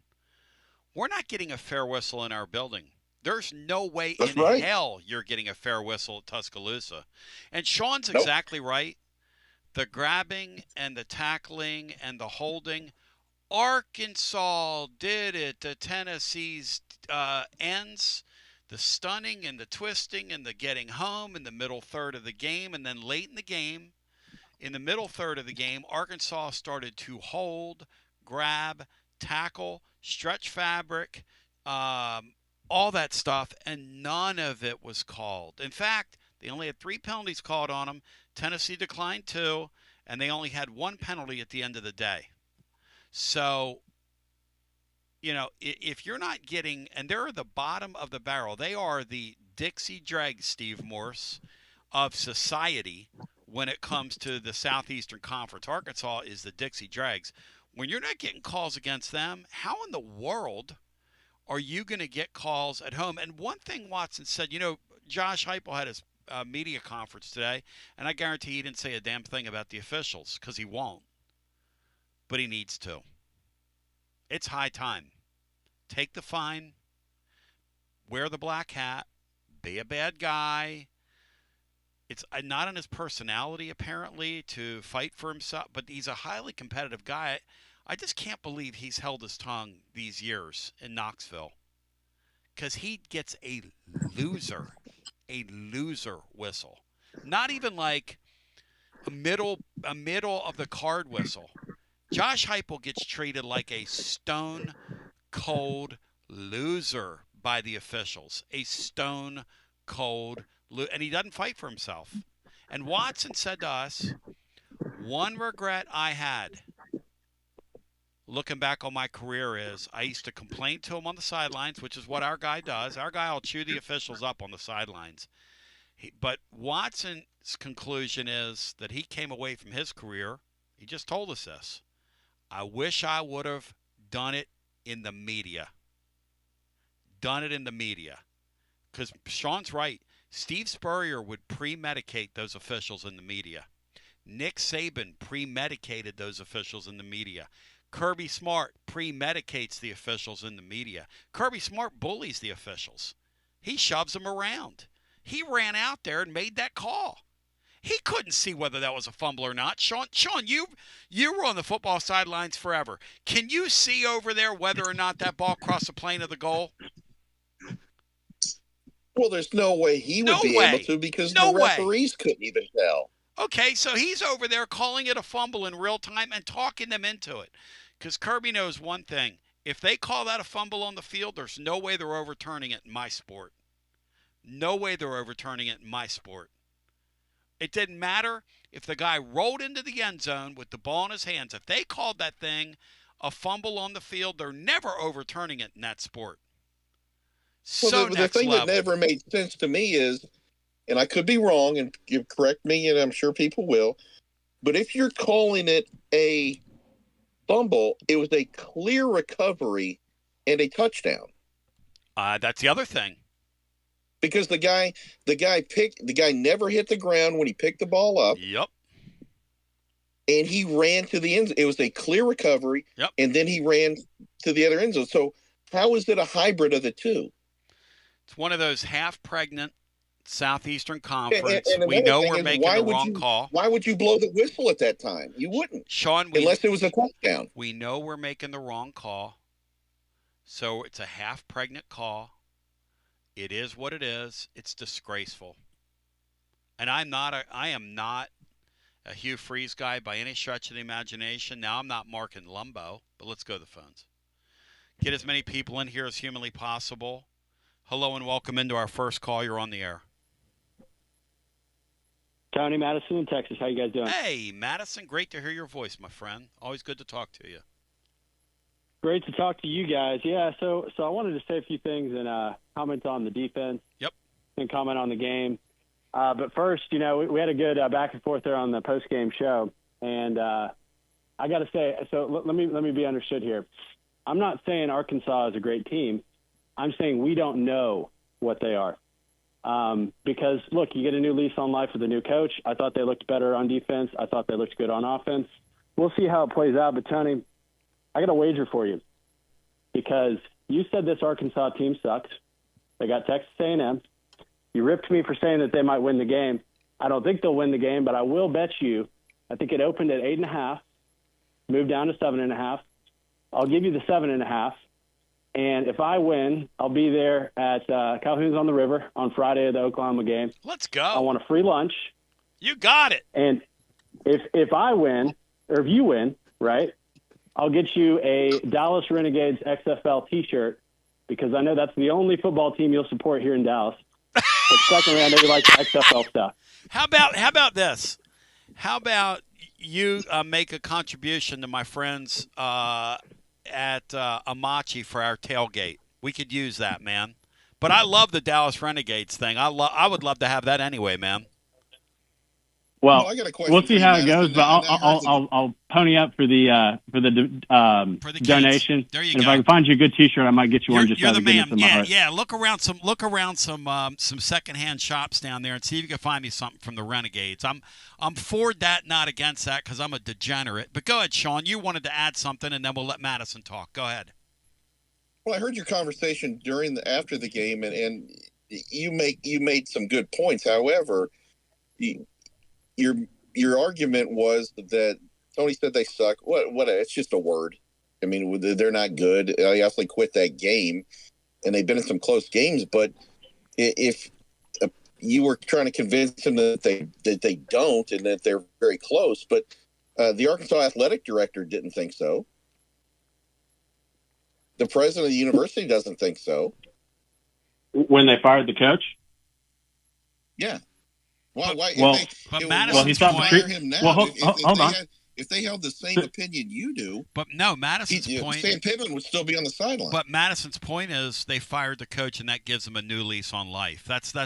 And you know what? He could be right. Look at what's happened with Nico and UCLA. Madison, I'm open-minded enough to say to you that could happen. I mean, it's a crazy sport. These teams are all laying one on top of the other, and Arkansas is excellent offensively. The problem is A&M is going to run for about 500 yards on them on Saturday, and I mean 500 yards. They're going to smash their face in. And they definitely might. I think my point is just, number one, Sean, I do believe that they thought Sam Pittman wasn't the best coach, but I think they thought that Petrino was a better coach, and that's why they went with him. We'll see how it plays out. Yep. I'm never, the way that I used to be negative. I used to be marking Colombo, always looking at, the worst in the team. Yep. And I just can't live that way anymore. Good. I'm happy to get a win. But I'll tell you guys this. So I went back and watched the game. I think I told you guys I was at the first half at OU Texas. It was a great game. Great to be there. Yes. But went back and did some film study. And, I think everybody that studies the game and knows what they're looking at, they know what we're trying to do. It's a bend, don't break, aggressive defense, trying to create turnovers. I'll give you 10 yards. I won't give you 30 yards. And if I make you go 10, 12 plays to the end zone, hopefully something good happens for me along the way. A lot of teams do that. I'm not necessarily here to say whether that's a good or a bad plan. But what I see, guys, is a lot of missed assignments. When we're playing that zone coverage, and we haven't been able to play good zone coverage, since I've been alive. It's not a new thing. But I'm seeing missed assignments. I'm seeing people not knowing how to pass off receivers as they run through their zones. I'm seeing linebackers. You guys made the comment uninstinctual. I think that's probably accurate. I've got the quarterback on his own read, and I'm totally getting lost and caught up. And then Green pulls the ball and runs for 20 yards. I mean, it's every single play. I'm seeing a missed assignment, whether it's in coverage, whether it's in playing my assignment sound gap, whether I'm a defensive end that's letting up contain. And the way that we play defense, where we rush up the field and our linebackers not being instinctual, I mean, it's created huge running lanes. And so, I think you can play that way and be a decent defense, but you've got to play assignment sound. So I'm going to be looking for those guys to kind of tighten that up a little bit against Bama. I think it's a little bit of coaching. Obviously, Johnny Majors used to say what you see is what you coach. And I think there's a little bit of that going on, but I also think there might've been a lack of focus maybe from some of our players, because with that amount of mistakes on the defensive side, when you really look into it, it's, I think we can do better than that. And I also like that Prelati linebacker. I hope we see him play a little bit more, because he looks a little bit dynamic. I agree. And you need somebody. That kid has instincts. I don't care if he doesn't know what he's doing. Put him out there and let him play, because he has some instincts. Sean, he brings up a great point, and he was not as angry as some of the, because he was wondering why some of the callers were angry, but he didn't see the first half, and he admitted that. And then he went back and watched it, and it sounds to me like he's saying, I understand now why people were frustrated watching that game. Because, Sean, you made the point earlier, it isn't even only the missed assignments. It's like at times they're not even lining up properly. I mean, those are obviously things that are correctable, right? They absolutely are. And, I mean, you don't have to be an NFL quality player to line up right and to know your assignment. My biggest issue is that when we get in third, I mean, I'm starting to change third and Chaves to third and Banks, because he does the same thing every time. And they are a horrible zone defense. I don't understand. We drop in a zone, and it's as if their heels are nailed into the ground. You can play a zone, but you're not static. It becomes a man concept when a guy's in your zone.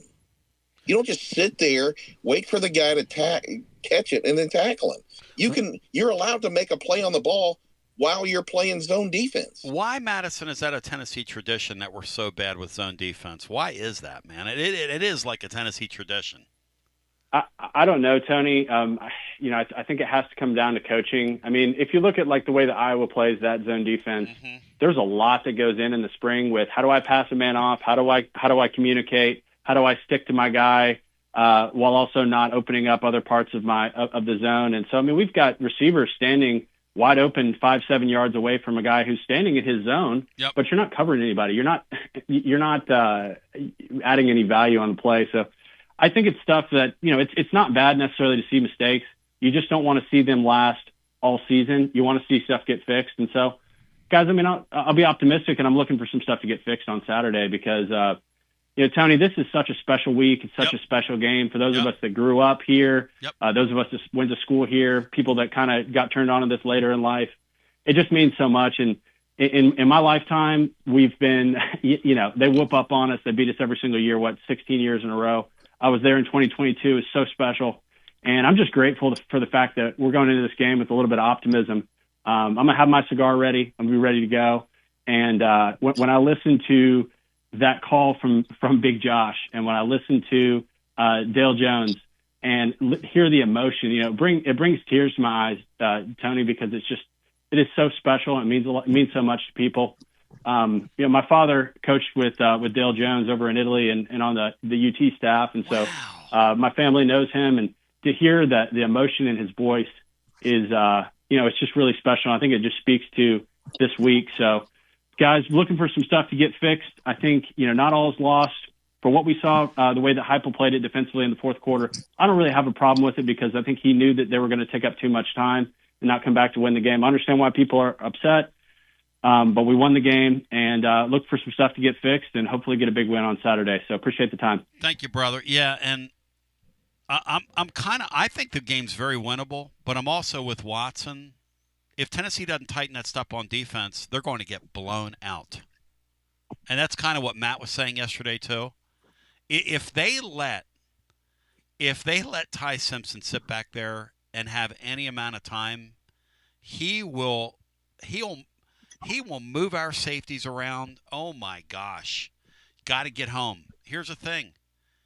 Alabama, you got their best back in concussion protocol. It's a huge drop-off between Jam Miller and whomever else is out there. Huge drop-off. I mean, we've just seen that as the year has gone on. And Miller is a nice college football player. There's no question about that. He can't go.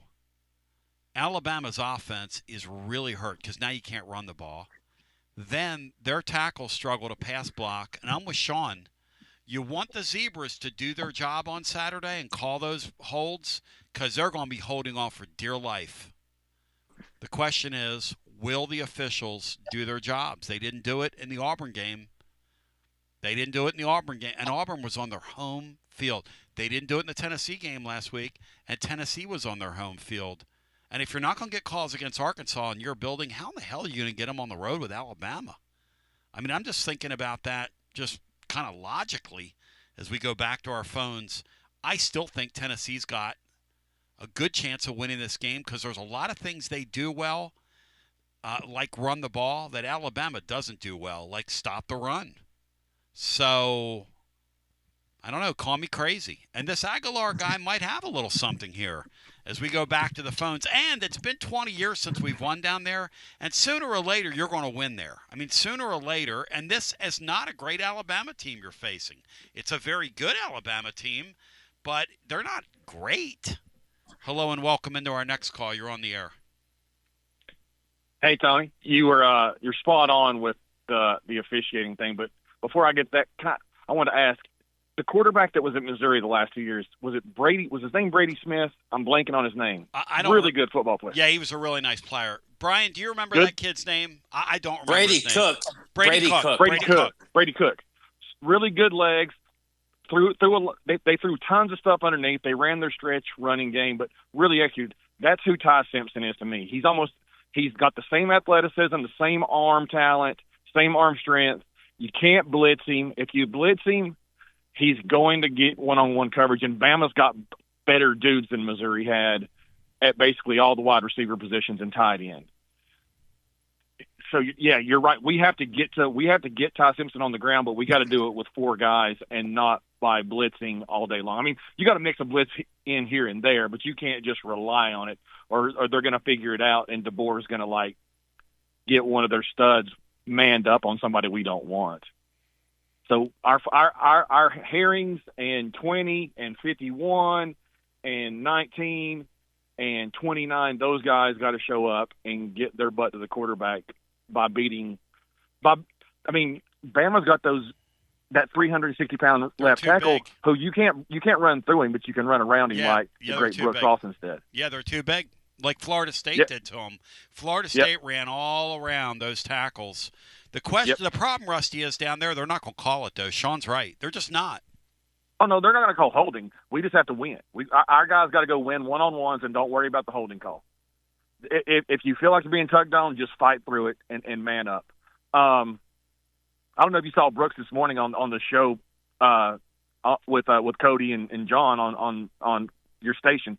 Brooks was really, really good, fantastic. I mean, I know he's just a YouTuber and just begs for likes and subscribers or whatever, but Brooks was awesome. He talked about Tennessee has always under Banks been a man-to-man team, and in the last week against Arkansas and little sprinkles against Mississippi State, Banks has started going to being a primary zone team, and I think that's because no Gibson, no McCoy. You don't want to put. They finally decided we can't put guys in man-to-man coverage that. We got a couple guys we can't put in man-to-man coverage all the time, like we want to do. Because like last year, it was all we did. Because we had elite corners, and you just say, "Hey, go guard your guy." And Brooks's take was Tennessee. There were glimpses of the zone. They might be figuring it out. And the more they play it, and the reason it's been so bad in the past, they just used it every now and then, and nobody knows how to execute it. But if they go to it more, they'll get better at playing zone. So I was kind of trying to answer what Brooks' take on Sean's question, which is why are we always so bad in zone? It's because it's not what we really do. We just try to do it every now and then, and that's that whole half pregnant thing that you said.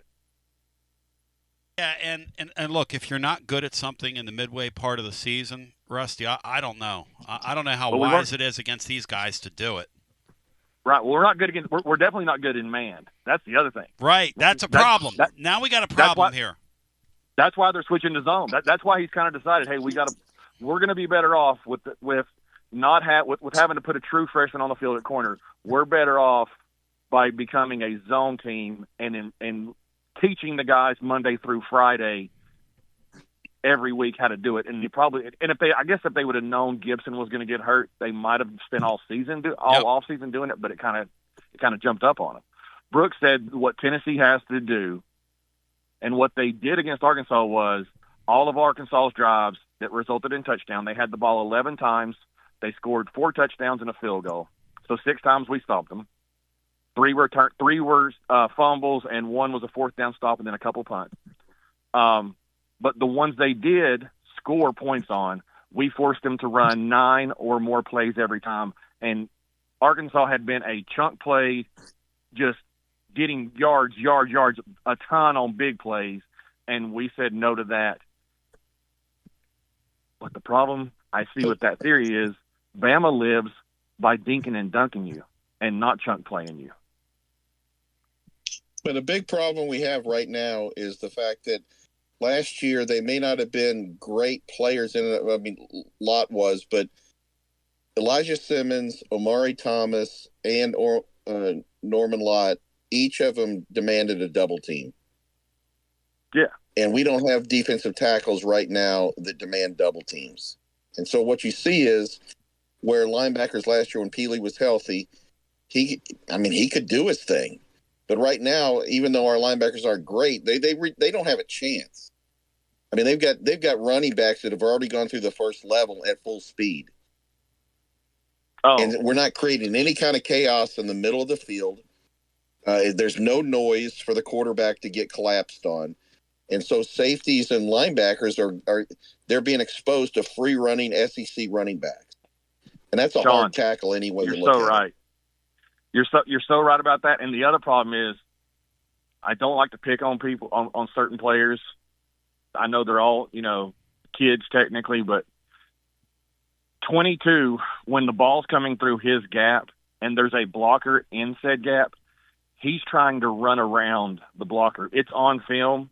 If you go back and watch it, he's trying to run around the blocker instead of just saying, you know what, I'm going to put my shoulder in the blocker's chest and fill that gap so I don't run out of it and the running back can just run through it by himself right behind his own blocker. He's trying to avoid the blocker when you have to just say, I'm going to be a grown man and take on that blocker, and it's there. There is so much tape of 22, not just saying, I'm going to blow up number 44 who's pulling and blocking where I'm supposed to be, or number 57 is the guard who's right here.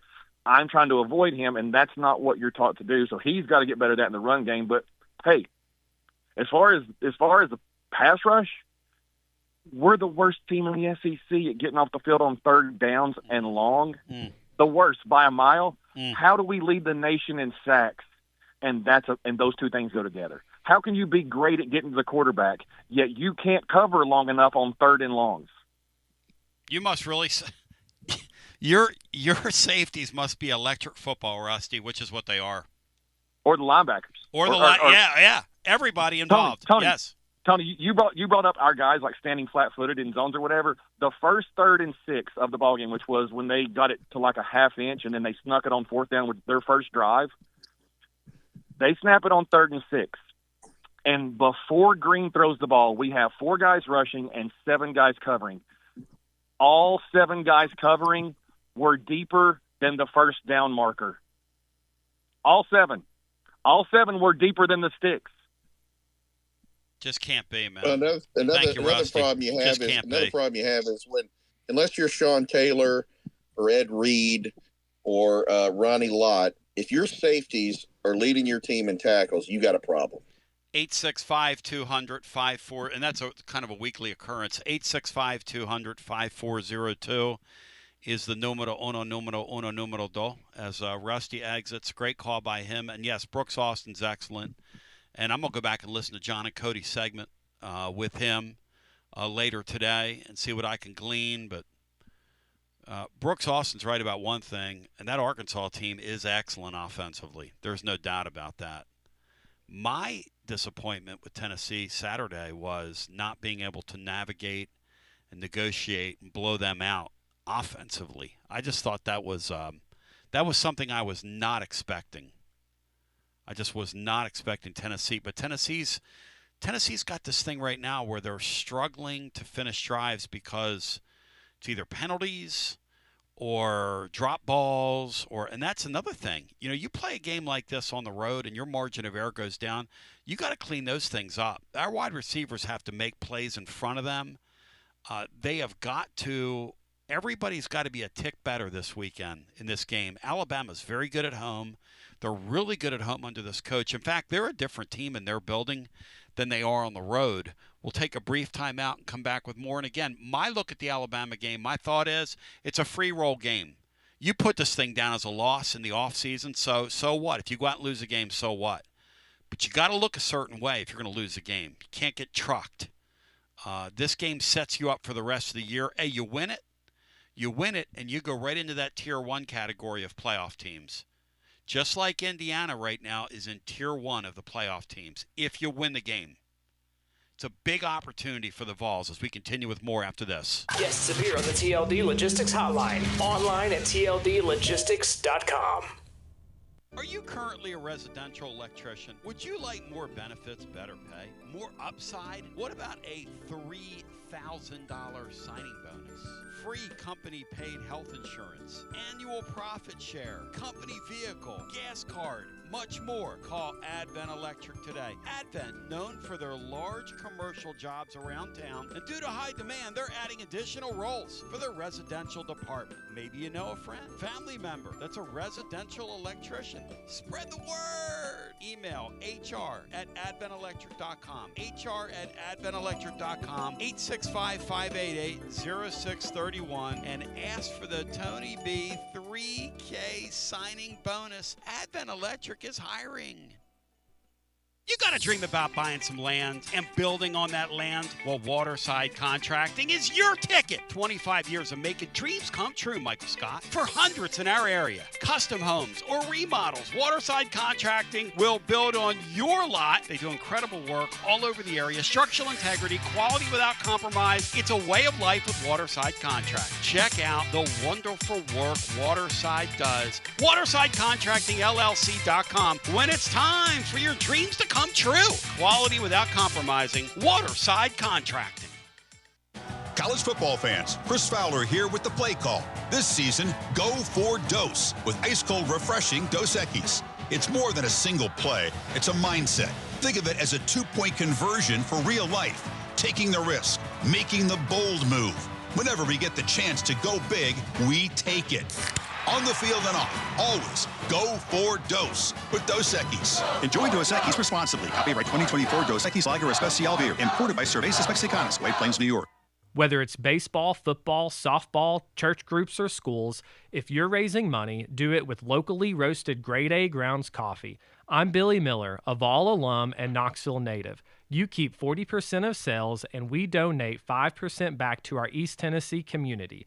Get started today by visiting our website at gradeagrounds.com. Hi, I'm Jim Simpson, owner of Simpson Meats. When's the last time you grilled a really good burger or steak? One your friends still talk about. Our goal at Simpson Meats is to make that happen every time you have a cookout. All of our cuts of meats, steaks, burgers, briskets, and pork are always fresh, flavorful, and sustainably sourced. We are family owned, so we know the importance of knowing how and where your food is raised. We have been putting quality first since 1888. Visit our butcher shop off Lovell Road or online at simpsonmeats.com. Hey there, Basilio family. Jennifer Morse here with Keller Williams Realty. The countdown to fall football is on. Is your fall plan missing the perfect home to watch the Vols make another playoff run? If a new view is on your game day checklist, I'm ready to help you find it. Don't wait until kickoff. Give me a call today at 865-694-5904 or visit my website at nextmovesmokymountains.com. That's nextmovesmokymountains.com, and go Vols. Tony Basilio, and we are live once again with Chad Stockton of FC Alliance. And Chad, you're out there on the field, 100 strong here in Knoxville. Talk to me. What's been going on with FC Alliance now that the weather's heating up? We're out here for the first night of the boys' tryouts. We have over 400 kids that'll be here tonight. So a lot of exciting times right now for us. Our club teams start at U9 and we go all the way through U19. We have over 1,000 kids that come from Chattanooga from the Tri-Cities that make all our teams and make this club what it is today. So we're excited about it. We finished the younger kids a couple of weeks ago. We just finished the girls last night, and now we're on to our older boys program as we speak right now. And we're blowing and going in the Tri-Cities. Tell me about it. We started FC Alliance North 1 year ago, and coming off the first year, we are the largest, most competitive club up in the Tri-Cities area. We just finished our trials last night. Looks like right now we will be well over 400 kids for the upcoming season. So great things happening up there. We've put our boys into some really good regional leagues. So we're excited about what the future holds for them and also our girls programs. If you want more information, check them out at fcallianceknox.org. That's fcallianceknox.org. Chad Stockton, keep growing the beautiful game here in East Tennessee. Absolutely. Thanks, Tony. Tony Basilio along with the great Mark Griffin. And we're here to talk about our friends at Performance Medicine. And Griff, their slogan, stay educated, stay healthy. That's you. Wow. I really like to think that, Tony, and I'd like to give Dr. Rogers a lot of credit because I definitely want to stay educated and healthy, and knowing that he's putting the time and effort in to make sure of my care. I want to encourage your listeners to put the time to learn and become educated and get to know Dr. Rogers and see if it can help with your health as well. And there's a really, really easy way to do that. In fact, they've got their own YouTube channel. You can see Dr. Rogers for himself with his staff. It's called The Performance Medicine Show over at the Performance Medicine channel over on YouTube. Also, more information at performancemedicine.net. To our friends in North Knoxville, a brand new location over in Fountain City, now accepting patients. So many ways to reach Dr. Rogers. And like they say, stay educated, stay healthy. Performance Medicine, online, performancemedicine.net. Located in Knoxville's historic Old City, Barley's offers great food, live music, the best draft beer selection in town, and now your new favorite place to watch sports. Their indoor projector is perfect for any weather, and they've revamped their upstairs area with more TVs to take in all of the action. Their menu features hand-battered chicken tenders, juicy burgers, fresh salads, and the tastiest pizza in Knoxville. You can enjoy their happy hour drink specials daily from open until 6 p.m. Barley's Tap Room and Pizzeria. When it's past high noon, it's time for a vodka soda made with a vodka you've actually heard of. I'm talking White Claw vodka soda made with White Claw premium vodka. JB Smooth only drinks vodka soda made with the world's smoothest vodka. And you can too. Pick you up a bottle of the triple wave filtered vodka that's been distilled 5 times. White Claw premium vodka comes in 4 flavors: black cherry, mango, pineapple, and just vodka. You haven't had vodka like this. No one has. White Claw Premium Vodka. Please drink responsibly.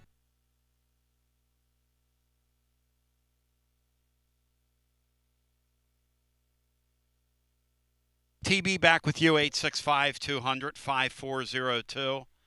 You know, I got to get better at my game management, my clock management, all that stuff. You know, I'm still improving here. Young broadcaster. I got my future in front of me. I'm a young broadcaster. I'm just trying to improve brick by brick. I heard the Flyers coach say that the other day, and I don't want to tell you what I about did because some of you were eating. Let's go back to the phones and get our next call in. On your TLD Logistics. I approve. On your TLD Logistics phone lines. Hello and welcome in. You're on the air.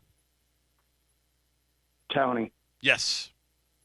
What's up, brother? Hey, brother. How you doing? Hey, man, we're doing all right. Listen, man, first off, I got to apologize for Saturday evening.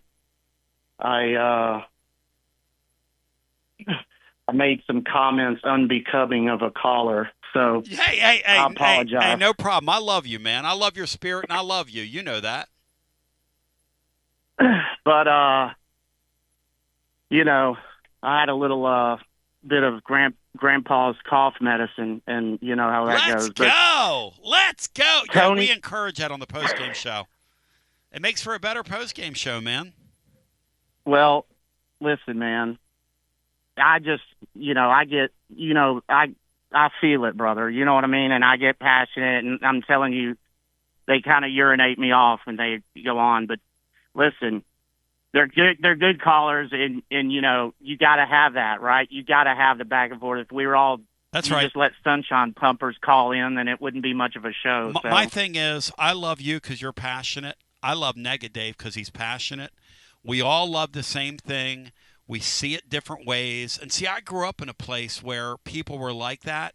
And that's why I so identify with this Tennessee fan base. I was talking to a fella that lives in Houston now, who's a pastor down there a couple weeks ago at Calhoun's on the River. And he lived in Philly for a while. And he said to me, he lived in downtown Philadelphia. He said to me, I've heard you say that on the air. He said, but after living there, that fan base and this fan base are so similar, so proud, love so hard, love their own. You got some people that are way negative after games. You got some people that are way positive after games. I just relate to everybody, man. That's why I love you, Sammy. You're my guy, man. Appreciate it. You know why Alabama graduates leave their diploma on their dashboard? Sammy, are you feeling good about this game? Talk to me. Tony, Heupel's ended a lot of streaks with our program in recent years, and here's a hot take for this weekend. There will be no SEC teams undefeated in the conference after this weekend. Arkansas is going to beat that A&M team. Mark it down. How about that, Brian? Georgia's going to take care of Ole Miss. Are you sure you didn't have any of Grandpa's cough medicine before you made this call? Let's go! Go! Brian, and earlier when you said that about Trent Dilfer, about him taking pictures, because he knew, you had me, oh, God, brother, you had me rolling. I'm tripping out. He was out there taking pictures because he knew he wasn't going to be out there anymore. I mean, how great is that, He Sammy? didn't have a job now. How great is that, Sammy? That cat's He over ain't there getting another one. like he's a tourist. The guy's taking photos like he's a tourist, Sammy. He ain't getting another job. Hell no. Dude, I'm not. Yeah, hell no. He'll be lucky to be on ESPN 4. Go back to high school. Go back to high school. Yeah, I could see him coaching a middle school team. I'm not a big fan of his, but Tony, what's the deal with Staley? Is he good to go? We're gonna find that out, Sammy. I mean, obviously, is McCoy and Staley going to be really interesting this week. I think Staley plays, and McCoy probably tries to go, I would believe. You talking about Deshaun? No, you're talking about Jamon. Okay. Yeah. I'm talking about McCoy, yeah. Listen, defense plays better on the road. Those guys are going to be fired up. Yeah, it looked bad in the first half. I mean, they are getting going. Doctor is right. I mean, you could drive a Mack truck through a lot of those holes but I expect them to play a lot better this weekend, Tony. And listen, man, we're going in there with house money. This is what it's about, right? And you have a chance to, put yourself in the top 10 with a huge win there, and we can do it. Huge. We could end up being in Indiana's spot if we win Saturday. That's very simple. We're going to do that again tomorrow. We're going to do these playoff tiers, just kind of look at it. C's been sharpening his pencil, and we're going to do that in our third hour tomorrow. And I'm going to tell you right now, Tennessee with a win will jump right into that tier 1. They will be a playoff team by nightfall. They will be almost guaranteed a spot in the playoffs unless they blow it. Yeah. Tony, love you, man. Doc, appreciate you, brother. Peace. See you, Brian. Y'all have a good one. Peace. And Brian, great line on the cough medicine. Because when Sammy's talking about Georgia beating Ole Miss, that ain't happening.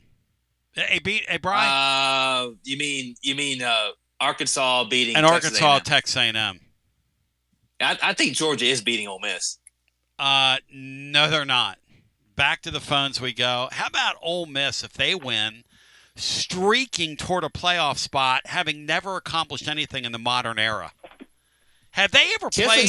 Kiffin is not going to run the table. He just isn't. What if he does? It'd be a great story, but he's going to lose. He's 6-0. I mean, he's due to lose. I think they're better. And I think Georgia's got revenge. Georgia's got this game circled. Ole Miss, they do. Ole Miss has a better football team in Georgia. Hello and welcome into our next call. You're on the air. What's up, gentlemen? Hey, welcome in. I'm gonna go with this at a different angle. Everybody's talking about the defense, and like how they're doing. To me, I think the defense has they have excuses. I mean, they've got injuries. The offensive side of the ball and their lack of execution, or scoring 21 points or getting up 17 on Arkansas, and then trying to play, the football that they're like not typically used to, and letting teams back in it, to me, and that lack of execution, to me, is the more glaring issue. I mean, you've got going into on that 4th and 8 versus Georgia. I think they completed 83% of their passes when we were in man-to-man versus 38 with zone. So if you see that, like, you're automatically going to start like trying to play some more zone. And I do think it's like what y'all said. They need more work. But again, the drops with the wide receivers that we saw last year, I felt like we saw a lot of those in the Arkansas game. The false starts, just the penalties that put you behind the sticks and make it more difficult for the defense and for the offense to succeed. If you're not cleaner in this football game, you could literally get whacked on national television. So you better play a clean football game on both sides of the line of scrimmage. You're right. And the whole thing about the offense, the drop balls and all that stuff, you cannot do that. You cannot do that in this football game. You got to make the plays in front of you. Yeah, they're drive killers. I mean, it's, they come at the most inopportune times. And, I mean, you look at the Arkansas, like their wide receivers, when their quarterback had an opportunity, they were catching balls in traffic and, like, they were working for their quarterback when he could actually have time. I mean, like Joey, I'd say that at least 3 of his fumbles or interceptions this year are off of his or because of his wide receivers. Well, I mean, you could argue. I mean, Kitzelman's had some balls, hit him in the hands and pop up in the air, and so you could argue that a couple of them there. And the issue with the Vols, the thing that really aggravates me, look, you're going to drop balls. It's college football, and the ball's oblong and it bounces around. And McCoy's made some catches he probably shouldn't have made, and he's dropped a couple balls he probably should have had. So all that stuff evens out. And he's had, not McCoy, but who am I thinking of, Brian? I'm sorry. I'm having a brain cramp. I got McCoy on my brain. Brazel, thank you. I mean, he's had a hell of a season, so whatever. But the thing that aggravates me are those false start penalties. Sometimes they'll get a couple of them in a row. And when this offense gets behind the sticks, they're not making first downs. And Saturday night down there, if they do that with any kind of frequency, they're not going to finish drives. They're just not. It won't happen. Yep. Thanks, guys. Thank you. Great call. 865-200-5402. If you want to get in with us and get hunting in the mix, the playbook with William Pattison up next on Fan Run. We've got some time to play here, so let's do that. We'll do a TLD Logistics Overdrive overtime. It's all ahead of us after this. Are you stuck in a dead-end job or ready for a new challenge? Do you feel like it's time to try a new career? Well, it's time to change lanes with TLD Logistics. My friends at TLD Logistics have some really exciting opportunities for you to learn a new skill. With a new 5-acre driving academy that's now under new leadership with all new course material. And the best part, it's absolutely free. What a great deal to set you on the road to higher pay. And TLD Logistics even offers weekly stipends to offset food and gas expenses. In 6 weeks' time, you could complete this course and be in compliance with FMCSA regulations. Then you're ready for the open road of opportunity. What are you waiting for? It's time to change lanes with TLD Logistics. Visit tldlogistics.com. That's tldlogistics.com. TLD Logistics. Yee-haw! I've been hooting and hollering ever since I started betting with the VIP Play app. VIP Play has more than 200 leagues, every bet type you can imagine, live betting and live hosts, all with 24/7 support from real live people when you need them. Start betting better with the VIP Play app today. Don't be a better, be a better with VIP Play today. VIP Play coming soon. Gambling problem? Call 1-800-889-9789. Must be 21 plus and located in Tennessee to bet.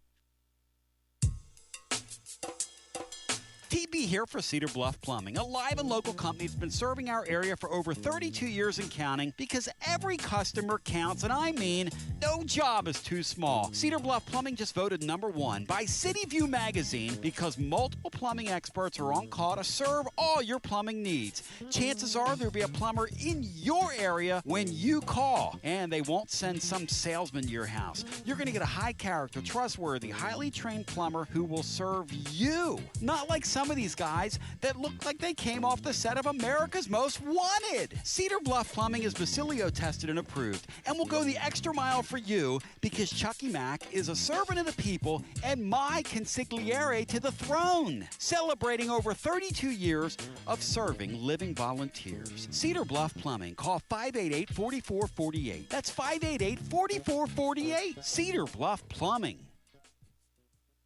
This October, Pipe Wrench is serving up scary good savings with no tricks and just treats for your home comfort. This month only, you can get a free furnace upgrade with qualifying HVAC system installation, a free sediment filter with water heater installation, or protect your home's comfort with HVAC tune-up and plumbing system check bundle for just $129. Forget the tricks of surprise breakdowns, costly repairs, and high utility bills, as our limited time offers are designed to keep you cozy, comfortable, and confident all season long. Pipe Wrench is always your partner for energy-efficient and cost-effective upgrades that keep your family comfortable and safe year-round. We make it easy with free on-site estimates for replacements and free second opinions on repairs. And if budgets are tight, we offer flexible payment plans including 0% financing with credit approval. You better hurry, because just like Halloween candy, these offers disappear after October 31st. Call Pipe Wrench at 865-264-8090 or book online at pipewrench.com to schedule your appointment today. And as always, same-day service guaranteed or the visit is free. College football fans, Chris Fowler here with the play call. This season, go for Dose with ice-cold, refreshing Dos Equis. It's more than a single play. It's a mindset. Think of it as a two-point conversion for real life. Taking the risk, making the bold move. Whenever we get the chance to go big, we take it. On the field and off, always go for Dose with Dos Equis. Enjoy Dos Equis responsibly. Copyright 2024 Dos Equis Lager Especial Beer. Imported by Cervezas Mexicanas, White Plains, New York. Basilio here, and my friends at Carnes Motor Company started with a dream over a quarter century ago. I met Rob and Brian back when I still had hair, and they were working at a huge dealership in West Knoxville. But they told me back then they wanted to sell cars on their terms, and I wanted to do radio on my terms. Their terms, just like my terms, are ultimately your terms. In both cases, you're the winner. A Car Guru's National Award winner with a 5-star rating on all sites, just like our Vols. Everything about buying a car from Carnes Motor Company is no hassle. They specialize in high-quality pre-owned vehicles between the $5,000 to $25,000 range, and if you need to sell a car, they'll either buy your car or they'll help you sell it. Carnes Motor Company also has a top-notch service department. Therefore, every vehicle is rigorously inspected and serviced prior to delivery, so you're guaranteed to get a quality pre-owned vehicle every time. If you need a place for service, they've got you covered. Come be a part of the Carnes Motor Company family and tell them you heard about it from me. Online at carnesmotor.com, Oak Ridge Highway, 1 mile past the Carnes light. Carnes Motor Company. T to the B. Welcoming you back. I'm going to bow thy head. I want to remind you, we're live at Calhoun's on the River Friday. We're there every football game day. It's going to be unbelievable, Andy. Come out and celebrate the football weekend with us. It's going to be an amazing time. In the next couple days, we're going to have Kevin Skarbinski on the program tomorrow. Dale Jones is going to come by. He's looking at the film. He's going to start doing a film study for us and his observations on what we're about to see. So get ready for that throughout the entire football season. In the meantime, on the radio side, the great William Pattison's going to join you with the playbook. You're going to meet and greet him during Oklahoma week. We've got a huge setup out there, a huge announcement coming. We're going to do an all-day setup. Stake our claim! Stake our claim, ladies and gentlemen. Here's the playbook with William Pattison as we continue to talk about You're listening to FM 105.7 and AM 1340, WKGN Knoxville, and W289CU Knoxville, Fan Run Radio. And so people were asking me when we joined the Fan Run team, are you still going to do your TLD Logistics Overdrive Overtime? And the answer is... It's TLD Logistics Overdrive Of course. Overtime, presented by TLD Logistics. Online at tldlogistics.com. And Ryan's been great to me over there. Dubsy, John Reed, And those now guys, let's go to the guys with today's edition of TLD Logistics Overdrive Overtime. Very welcoming. It's been very fun. But yeah, we're going to keep doing what we're doing. We even do 2 different post-game shows.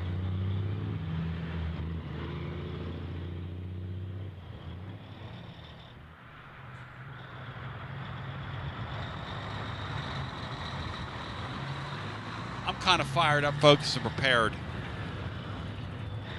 Brian Hartman, give me a mind-boggling number from out there in Vegas right now. Give me something that, because you when you get around those sports books like you are right now, and you're looking at all those odds, because Brian's in Circa, and not Circa de Soleil. Lay it on me, Brian. Well, I've got a couple here. All right. Joey Aguilar has better numbers to win the Heisman than Arch Manning. Go!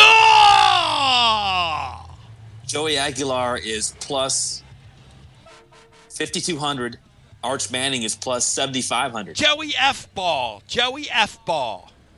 Might be And Joey a football $10 this bet week. on Aguilar would win you $500.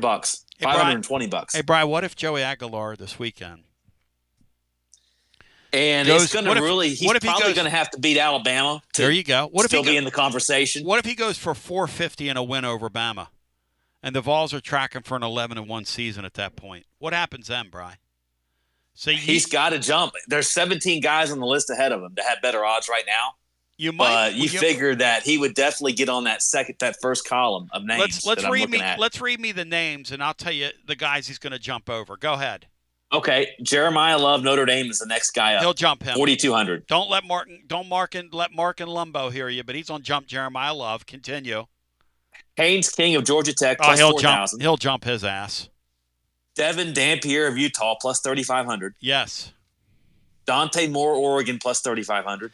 Hang on a second. We've officially arrived on YouTube. Ron Wright Wannabe is now posting. Ron Wright Wannabe, your Monday thing with the mixing the wrestling with the football, you need to continue to do your Monday column over at tclub.team because it's LOL funny and it amuses me. Continue, Bri. Who else is next? Dante Moore. Moore plus 3,500. He'll jump him like he's not even there. You got to be kidding me. Continue. Well, they are ranked pretty high. Gunnar Stockton, Georgia, plus 3,300. He'll jump at White Turkey. Gunnar Stockton's going to get his ass beat this weekend. Continue. Diego Pavia is plus 3,200. He'll jump him. I mean, he'll jump him like he's not there. Marcel Reed, like plus 3,000. Huh? Like a jumping beat. Marcel Reed, plus 3. He ain't jumping him. Continue. CJ Carr, Notre Dame, plus 3,000. He'll jump at White Turkey like he's not there. John Mateer, plus 2,500. John Mateer can't even hold a football, so he'll jump him like it's nobody's business. Baron Morton, plus 2,500. Baron Morton, okay.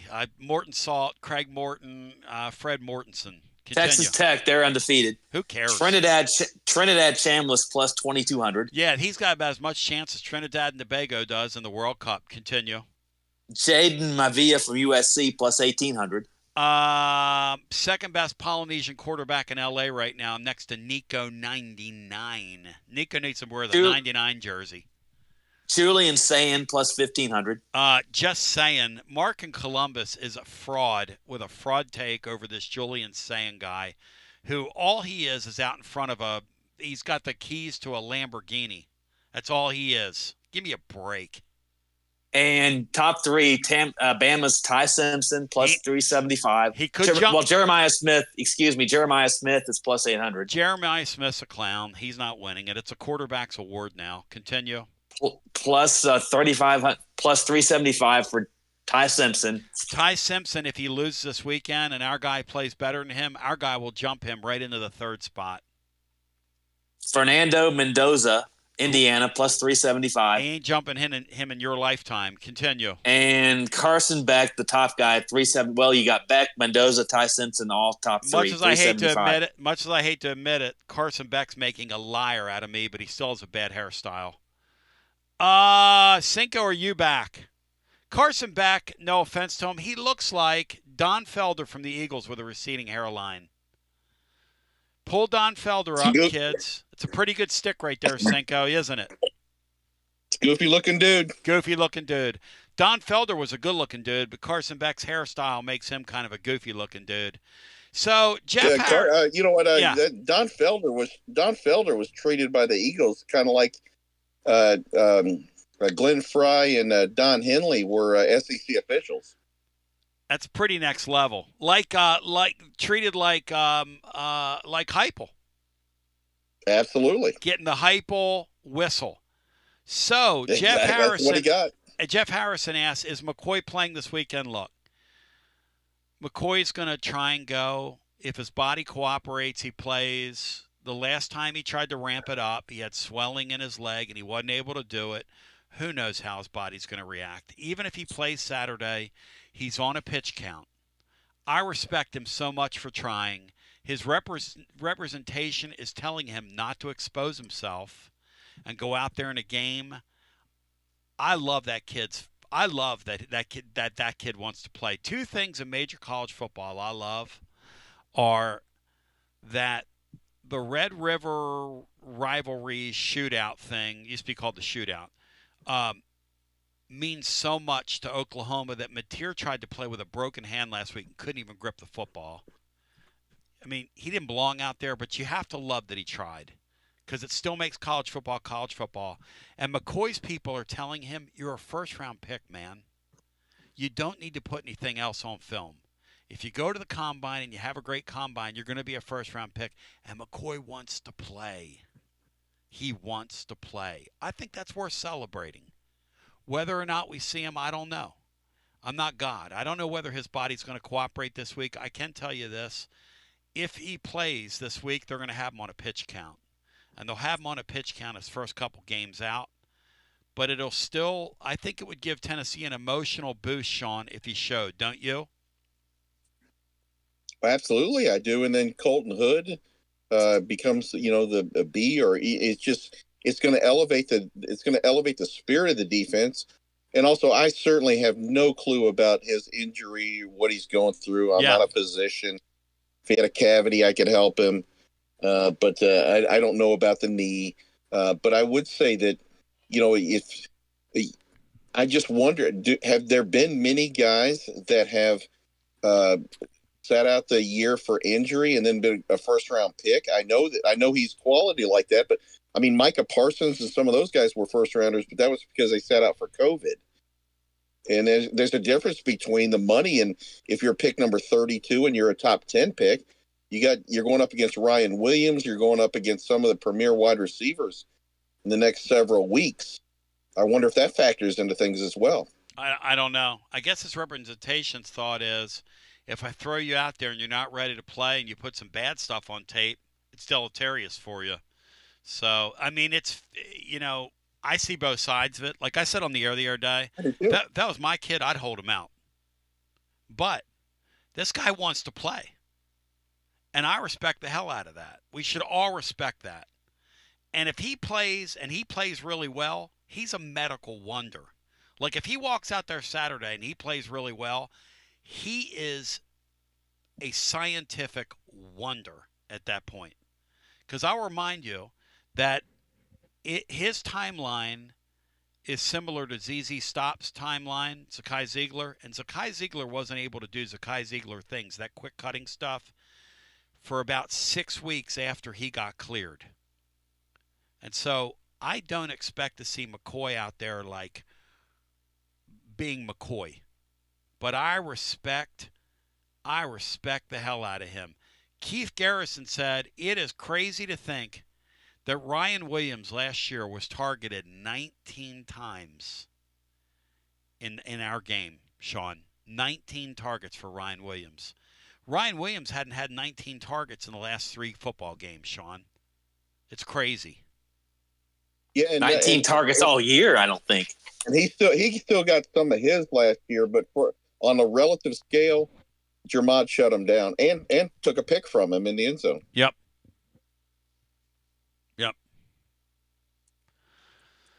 Back to the phones we go. We'll get our next call in. I still think the whistle on the – again, I'm not an official guy. It's a big deal. I think it's a huge deal because on most games when you go to Tuscaloosa, you start the game at 3rd and 9, down 17 points. It is what it is. Even DeBoer has been very good at home. They're nearly impossible to beat in their building. Impossible to beat. And they're fine. They've got great players. They have great coaches. Sure. They don't need anything extra. But, again, I referenced 2 years ago. I mean, sure, we did not finish the job, but it did not help. They were putting sleeper holds on that George the Animal Steele would have been proud of.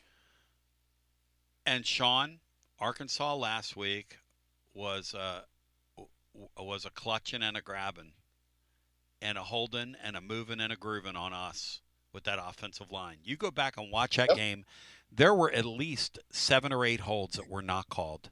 like takedown tackles from behind. Talking about a pass rusher beating somebody at the point of attack and then somebody just grabbing them. And at some point, you just look at that and you go, is having the lay-down lineman really worth that? Because I'm starting to think that the people that think that the lay-down lineman's made a mockery of the sport and he's not going to get a fair whistle, I'm starting to think those people are right when I see things like that. I'm sorry. Is it worth it, Sean? I think it's kind of stupid. The lay-down lineman? Yeah, not the player themselves, but the strategy. No one else does it. No one else has done it. Where is this giving us this competitive advantage? I don't see it. I don't see what the return is. If you're getting delayed, then the other team is getting the same amount of time to rest or regroup or what have you. Where are you benefiting from this? I mean, it only seems like you're ticking people off. And then what was great is I think it was Matt Dixon was saying that the only time we have lay down linemen is when they told him that they're not going to go to commercial. I didn't even know that was a thing, but apparently it's not only are we doing it, but we're only doing it strategically.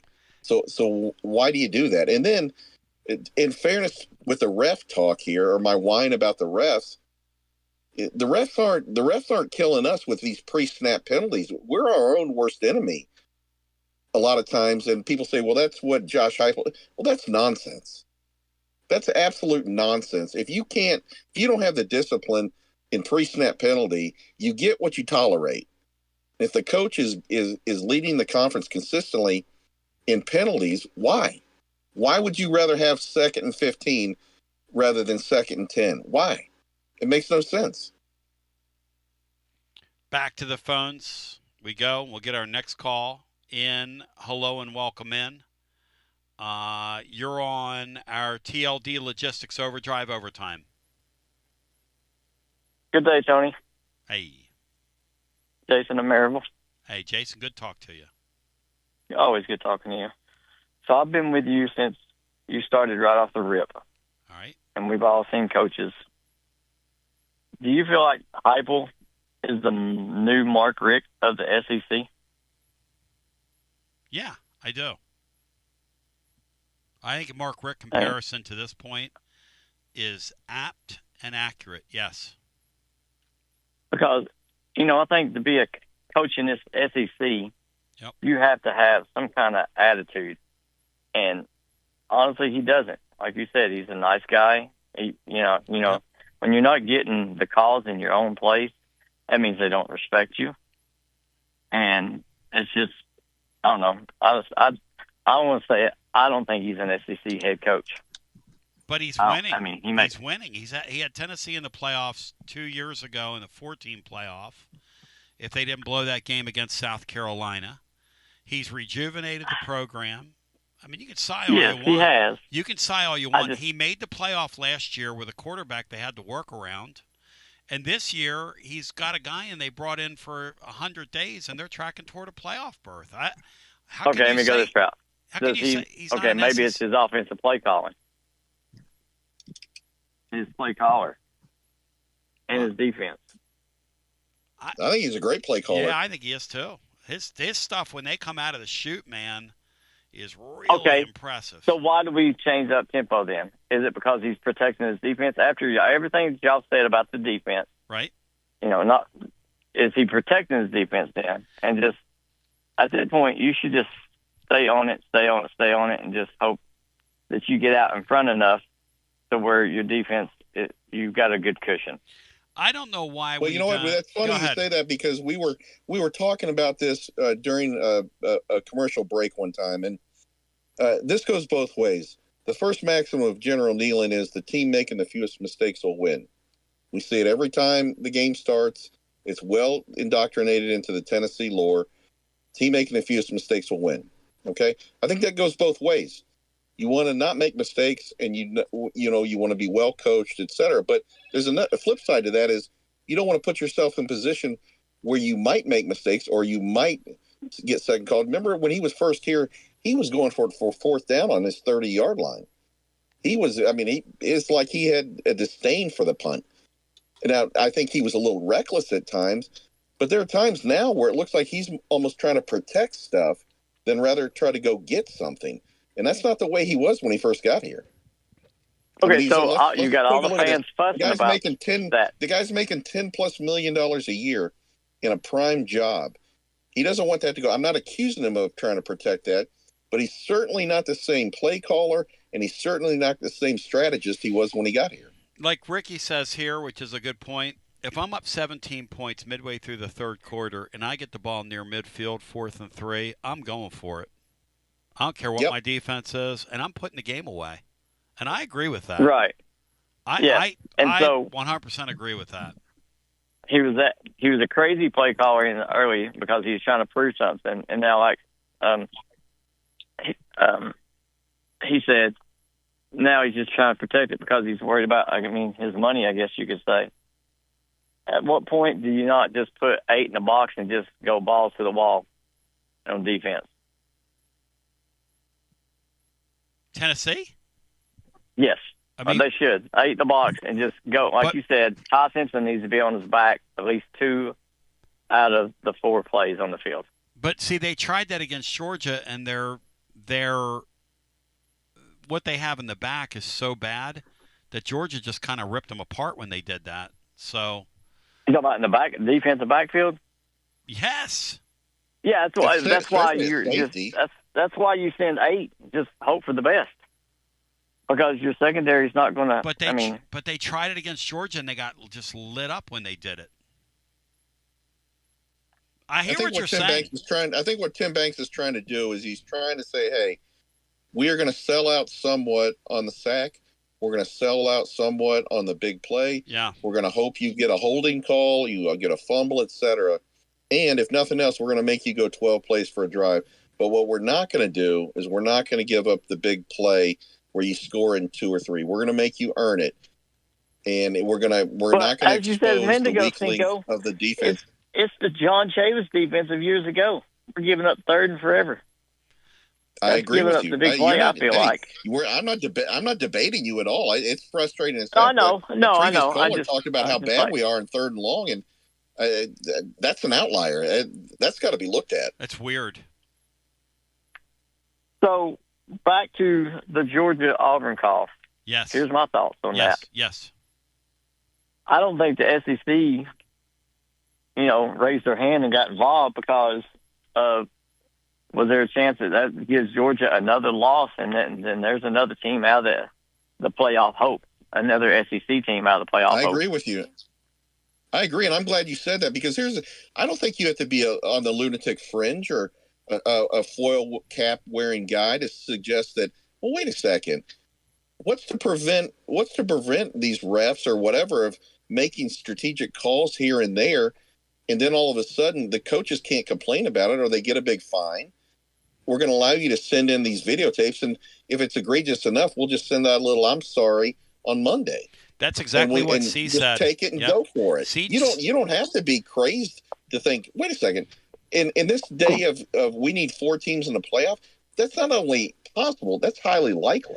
C jumped in and said that's absolutely what they were doing. They were officiating to keep Georgia alive for a playoff spot. And I'm not going to argue with that. I'm not going to argue with that. I'm not arguing with that. Until they open up their communication and let me hear what that official upstairs is telling that referee on the field, I'm telling you that I'm sitting on the grassy knoll when I watch SEC replay, and I'm watching the Zapruder film when they replay it. That ball was well over the goal line. Wasn't even close. Well over the goal It's line. always been a touchdown, guys. In our lives, it's always been a touchdown. The timeout thing was a bigger deal to me than it was Total the joke. touchdown. That's a total joke.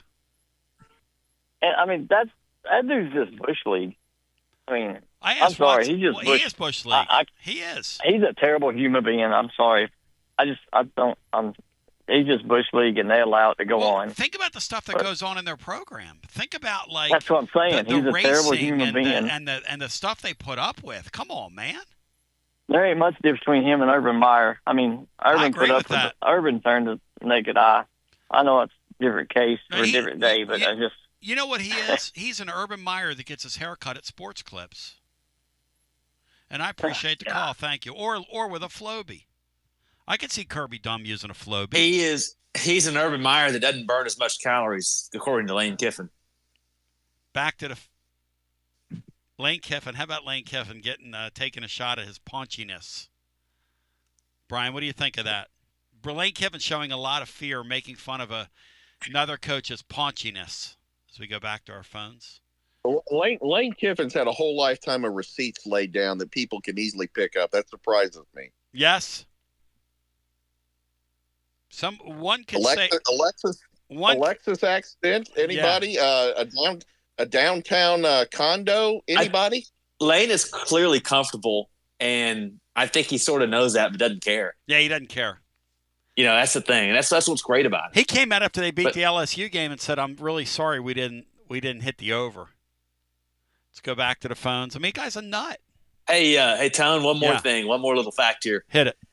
UCLA. You can still get UCLA to win the Big Ten odds. It's plus 75,000, but they've won 2 straight. They're favored against Maryland Saturday. Go!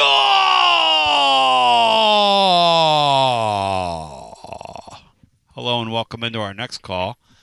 TLD Logistics Overdrive Overtime. That was my comment. Welcome into our next call. You're on the air. Hey, Tony. How you doing today? Buddy, if I was any better, I'd be hanging out with you. They'd be 2 of you is what I've always heard. I love that. If there are 2 of me in this world, buddy, that's probably too much to take.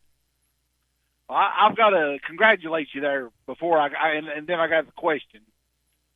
I want to congratulate you on the new sponsor. We ship floors up in Johnson City. Yes. Oh, yeah. I've been a long-time customer. Hey, buddy, tell me about them through your eyes, because that floor that they have is unfreaking real, okay? It's unreal.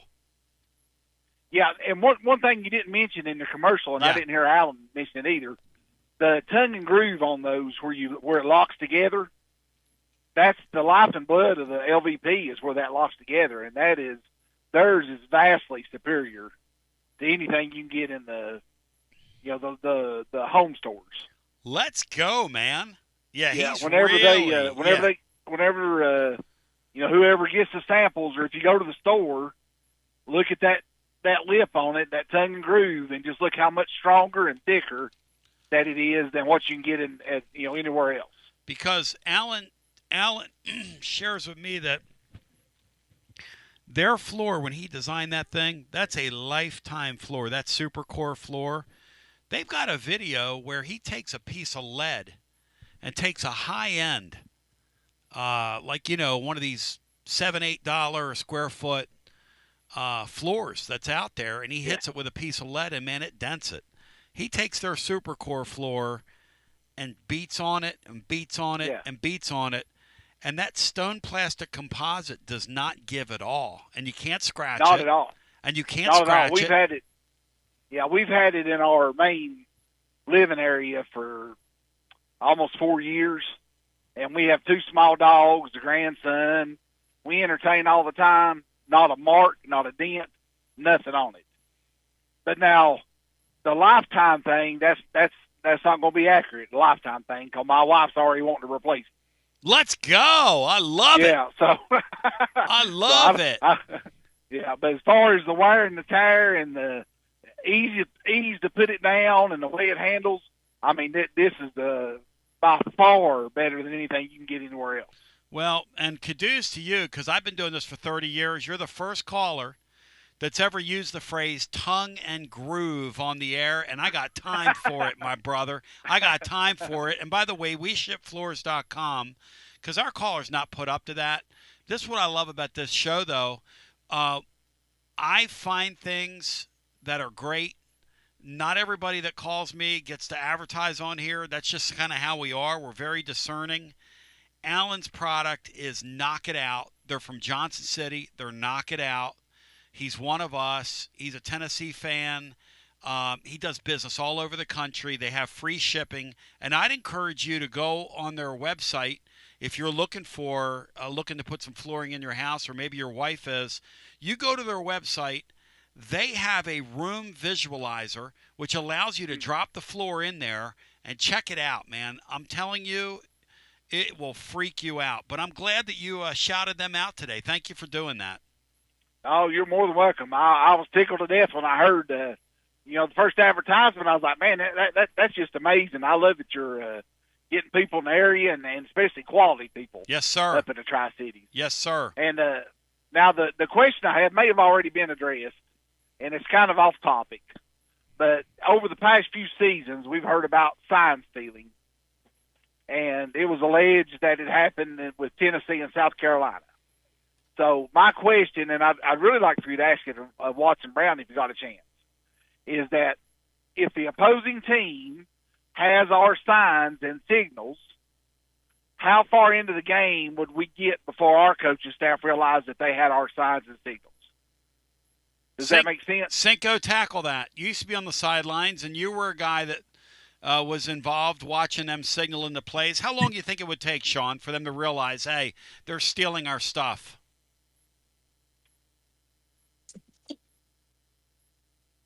Man, it'd be pretty hard to get it and then execute it. As there was one year when I was in the press box, and me and another I was in a GA. We tried to do that, and it was almost impossible. And the big problem is that if you made it, like anybody would listen to what I said, but I would just pass it to the GA and he'd pass it to his coach. But so we would sit there and we would track in the first half what the arm motions were and then what the play actually was. And it takes so long to get that. But the problem is if you make a wrong suggestion and it blows up on you, that's your tail right there. I could see where the Stallions thing would work if you had it on film and you could get a database, but I think it's pretty hard. Yeah, the Stallions thing. What was just not enough. Yeah. Even with the communication in helmet, there's just not enough time. Yeah, I wonder, guys. Michigan had a really good team that year. I wonder if they still could have won the whole thing without having the answers to the test before they took the test. But there is something about having the answers to the test before you took it. I bet I could have done well in school if you'd have given me that advantage. No, what you can do is you can see by formation if they're more likely to run a draw, if they're more likely to run a screen. Yes. If there's a particular player in a position where they've every time this kid's right here, they run a jet sweep or something like that. But I just don't see how there's enough time where you could steal a call, especially when we've got three guys. Everyone talks about the three guys in different colored sweatsuits, and then they have the black outline. Everyone thinks they're trying to protect, from the back. It's not. It's so you can isolate in that crowd. Those drapes in the back are to give a backdrop so that the different play callers are easier to find on the sideline for the middle linebacker or for the quarterback. And by the way, to my caller, Alan's wondering who you are. So if you'd like to identify yourself any way you can, that way when you reach back out to him, you can identify yourself to him. He's very appreciative because, again, this is coming unsolicited from a fella listening to the show about WeShipFloors.com. So go ahead and identify yourself if you don't mind. You don't have to say your full last name, but just give me who you are. Oh, my name's also Alan. Okay. And I live in Jonesboro. I grew up in Johnson City. All right. We live in Jonesboro now. Perfect. When you reach out to those folks, you identify yourself. Make sure you do that. Oh, yes, sir. Yes, sir. Again, we're getting ready to start another remodel in probably first of the year. So we've already talked about wanting to get up there and make sure we can match what we've already got. Let's freaking go, man. So that'll work. But the kind of the point, Tony, you was talking about cheating in school. Yep. If you turned in a paper and got 100 on it, how long would it take your teachers to figure out you were cheating? They would say that dumbass, he couldn't spell cat if you spotted him the C and the A. It would not take long. Yeah. Now, I had a cousin. We went to school together, and we got caught cheating one time. Just for that thing, he answered the question, I don't know, and I put me neither. And they called us. Thank you, Alan. Thank you. It's school just wasn't my strong suit. Reading people is a strong suit. Verbalizing is a strong suit. But let's go back to our phones and get our next call in at 865-200-5402. It's TLD Logistics Overdrive Overtime, presented by our friends at TLD Logistics. Absolutely next level as we go ready to go back to our phones. Hello and welcome in. You're on the air. Hey, Tony, Steve O'Brien, it's Taylor. Hey, T. Good to hear from you.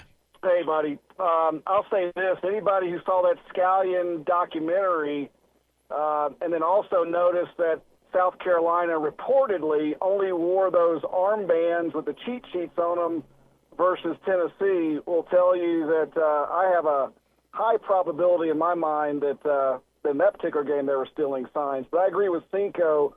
A normal coach up in the stands trying to steal signs game day is not going to happen. But he had video. He had scouted Tennessee ahead of time, and I think he had the signs. So that's a whole other topic. That's just an irritant that sticks in a lot of Vol fans. Maybe we just have conspiracy theories, but I think that one's absolutely true. Oh, I don't think there's any doubt. I just wonder if they still could have won the Natty. Like, what is your sense after what? No? I don't think so. All I know is they sure stacked the deck in their favor exponentially by having all of the signs. It's just unfair. You know, it's like playing poker and having the cards, notated, little marks on the. Anyway, it's a disgrace. But I'll tell you what's also disgraceful that you just brought up. And contrary to popular, I love Heupel. I think he is the man. Came at the right place at the right time. He's honest. He may be too nice. To your point, or the caller's point earlier, he may have a little Mark Rick into him, but he's too nice and gets taken advantage of by the officials. But I'll tell you what, if I was Greg Sankey, I would absolutely, under no uncertain terms, go to Danny White and say, stop the lay-down lineman right now. If we see it one more time, it's a fine. As a Tennessee fan, Tony, I think it's a disgrace. I'm embarrassed by it. They need to stop it, and I agree. It is so in your face to the officials. I can't help but think they want to get a little payback. Well, when you have a clueless Susie like Dave Neal calling it out the other day, that's not a good sign. Well, it's a disgrace. It really is. It's an embarrassment. It's blatant cheating. So we have no right to complain about the Ole Misses of the world who do the blatant sniper shots where they go down. Several players go down at once the coaches signal it in. But I wish we'd stop that immediately. It's horrible. Tony, I swear, if you would have just showed me in a bubble or in a tunnel vision the Tennessee-Arkansas game, I was there. You took away the crowd and just showed me the plays and the officials. I would have sworn we were playing Alabama in Tuscaloosa. Why? There is zero Neyland effect with home field advantage. It was so egregious on Saturday, and then what else has happened, the Georgia game and others. You know what? It is way, way past time to have full-time officials. These part-time jokers are making a mockery of the game, and with the legalization of gambling, Tony, if fans and people in general start feeling like the game is not in a level playing field and the officials are instructed to help a team win for the big money, and I think that the Georgia-Auburn game, absolutely the SEC stands to lose tens of millions, maybe more, if they don't have a big Georgia in the playoffs. What do you think about that? Look, as long as you don't let me listen to your communication. Show some transparency. Yeah, I'm going to believe any conspiracy theory you throw at me because that was wrestling Saturday night. That ball crossed the goal line. A mockery. Total mockery of a game. You imagine if Tony Vitello would have been over there on that sideline and he would have seen that touchdown and they took that thing off the field. That crazy. Tony, he would have gotten absolutely thrown out immediately. He may have done a suplex on the official. He would have run onto the field and shoved the referee. I do believe that. Yes. It's just, I cannot believe. The other thing Sankey should have done yesterday is absolutely changed. You've talked about it. Follow the ACC. Have us listen to the discussion on replays. Provide as much transparency because, when fans like me, who I think don't lean to any type of conspiracy theory, when we start doubting the integrity of the game, especially with legalized gambling, that becomes a big issue, a huge issue, and they need to address it like yesterday. Yeah, and I'll tell you this. Look, I played the game for fun Saturday. I just dollar here, dollar there, whatever. I can't imagine, and my ego a little bit because I called that shot. So I said I'm off fun bet on that game, whatever. I can't imagine betting real money on that and watching that thing at halftime and going, and you got Georgia either to cover or on the money line because Auburn was not going to get up after that. They were dead in the water. It's a disgrace. It's a disgrace what they did to Auburn. Well, they just pulled the rug right out from underneath them and then threw them in cold water and then did a bunch of body blows to them. It was just disgraceful. Last thing, Tony, Staley will absolutely be playing on Saturday. Heupel indicated, and he is the most vanilla toast, as we know, and thank you for sparing us his conference. I'll say this about Lane Kiffin. I would love to listen to his conference. He doesn't give you coach speak, but he's an outlier. But Heupel went on record to say he should be fine. He is in the locker room right now dancing and having a great time. So anyway, he'll be playing Saturday. To your point, if somehow Tennessee can find a way to win, and I would love for obviously Joey Football to post big numbers, it would erase the debacle, the disappointment at home against Georgia, put Tennessee back in the national spotlight, and put Joey Football back in the Heisman race and being the national story that he so rightfully deserves. Tony, you're the best. You're the dean. GBO. If he wins and plays a good game Saturday, he'll be a top 5 candidate at nightfall. He'll jump right into that top 5. Don't let Mark in Columbus hear that. Mark in Columbus won't give the guy credit. Mark in Columbus probably wouldn't give the guy credit. Sean, if the guy went out and threw for 400 yards Saturday, 5 touchdowns in a Tennessee victory, I'm not sure Columbus would give the guy credit. He talked about how he should have had 600 yards and 7 touchdowns. No, he's a hater. He's an absolute punk and an absolute clown. So Pete Nakos is saying that Cam Miller is questionable with the concussion. Yes. And I'm just thinking a running back probably, if running back has concussion issues, it's probably not a good idea that he plays until that's cleared. Tony Tsoukalos told us he was in concussion protocol yesterday along with the young receiver. The issue there is you start talking about matters of the brain. I don't know how you could even speculate on whether or not he could play. Probably goes right to the game, and if they can clear him on Saturday, they'll clear him. The one good thing about this era of football is I really do think they're trying to watch out for these kids' brain health, Sean. And I think that's a very good development that we've had in recent years because if you didn't do that, the sport was going to go extinct because you could not have people out there just getting their brains scrambled weekly, especially as big as these kids are now. But let's go back to the phones. And it's unbelievable, Andy Mack. I think the sports just produces too much money for it to completely go extinct. They'd have to come up with some way to maybe change the rules around, which they've done. That's what I'm saying. Back to the phones we go. They had to create a situation where we start protecting these guys. The old way was not going to work anymore. Hi and welcome in. You are on our TLD Logistics Overdrive Overtime. Appreciate you being there on a Wednesday. Gino Bozo. And let's get our next call in as that reprobate has exited the building. But I did hear him breathing, and I let him speak anyway because you know why? I'm in a good mood today. But reprobates can get through too. Reprobates need love as well. Hello and welcome in. You're on the air. Hey, Tony. Hey. Hey, Catfish Hiker people. Hey, buddy. Good to talk to you. I don't know if you might have known it or heard it yet, but they said that the Miller kid is questionable Yes, for now. sir. Yes, sir. And the Metals guy, I think the receiver, they said he was going to be out this weekend. Interesting. So they said that they would, I guess, have more report at the end of the week. They said it could even come up close to game time where they give a report, Miller. But that's where everything stands at right now.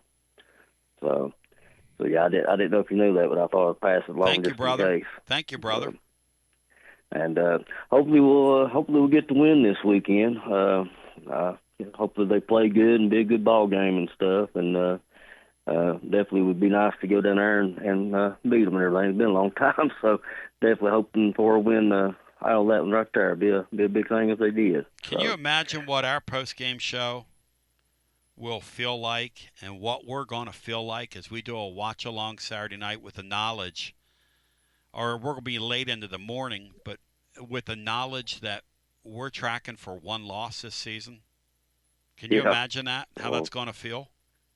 Yeah, that's something else. And, they got all them other games going on. It's going to be a crazy Saturday going on. Yes. So, and, anything can happen. This whole season's been crazy the way it's been going on. So, but hopefully they can get through with it, especially if the refs get their heads out their asses the way they've been doing out there, No doubt, man. And all that timeout, the supposedly timeout calling or the clapping from Kirby, it was crazy. So, yeah. I don't know. But anyways, I just want to pass that along to you and everything. And y'all have a good day, Tony. God bless you and the rest of you on there. And go Vols. Thank you, my man. Go Vols. Back to you. Appreciate the words. So he said that the young wide receiver that got hurt early in the Missouri game. Look, Missouri, that was a hard-hitting football game. Two of Bama's players got rocked. Jam Miller happened later in the game, right towards the end of the game, in fact. We go back to our phones, and we'll get our next call in. It's Garza Law. No, it isn't. It's TLD Logistics Overdrive Overtime. When you are on as much as I am, I'm allowed to have a mistake every once in a while. Hi, welcome in. Hey, Tony. How are you guys today? Hey, brother? Greg. Good talk to you. Hey, couple things. First, Alabama game.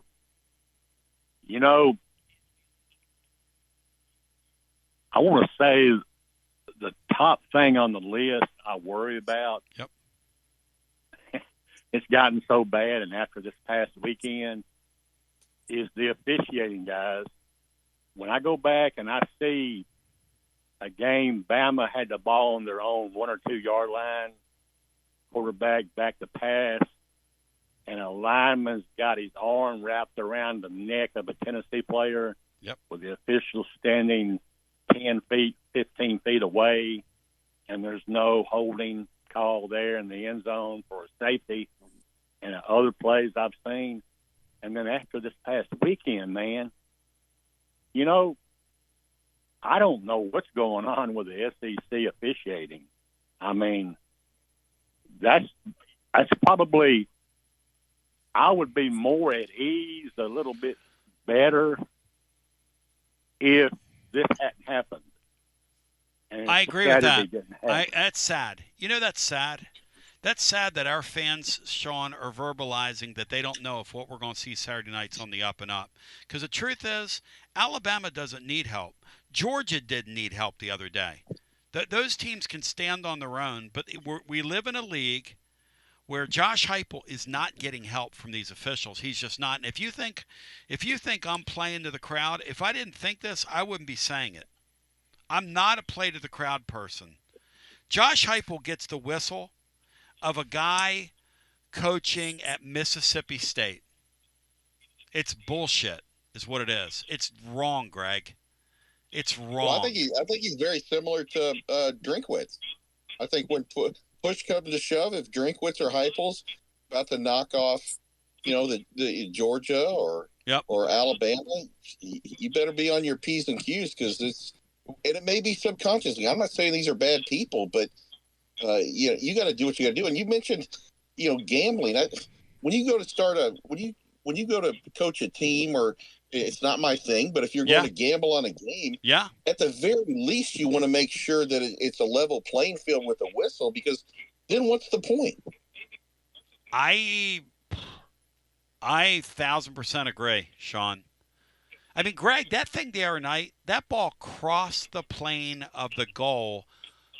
Greg, you've done hundreds of sporting events. Is there any doubt in your mind that was a touchdown, Greg?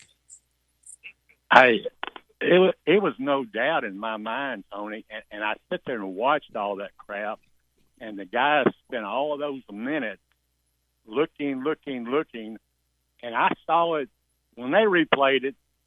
He had possession, and the ball, just the little edge of the rubber or leather has to be over that plane. And it looked to me like it was there. Then the ball, as they went further in, he poked the ball out. But I think the spotlight is on them now with after the Oklahoma crap and the stuff they sent out on that. Yep. The appropriate accountability was in the last sentence of that statement and no other comment. Hadn't heard anything about it. The appropriate accountability. What the crap? That's cheating, what he did. Yes. And I know Watson Brown wouldn't call it that, but that's what I call it because they said that play, that hidden receiver What play did he call it? What did was Watson call it? highlighted to all the coaches that it was a no-no. He should have been fined and also he should have been suspended about 3 games for doing that. I love Watson, man. He tells the truth. Listen, Watson called it unethical. He wouldn't call it cheating. You're right. He called it unethical, what Oklahoma did against Auburn. Watson also said to us today, in his 50-plus years of being around, 60-plus years of watching college football, he's never seen somebody take a timeout, get a timeout called, and then get the timeout expunged. You got to give Kirby Smart a lot of credit, man. And also, he got a play change last year at Texas, which is something we've never seen. I wonder if Kirby has something on somebody. Does he have naked pictures on somebody? I mean, I'm just starting to wonder here, Bri. You'd think a coach that's like a Kirby Smart could figure out a way to make a hand signal that doesn't look like a timeout in all his meetings and confuse the refs like that. Does he have naked photos of somebody? And who does he have naked photos on? Hey guys, as I head out, thanks for taking my call, Tony. But I want to turn my deal to round ball action, the SEC tip-off. Yep.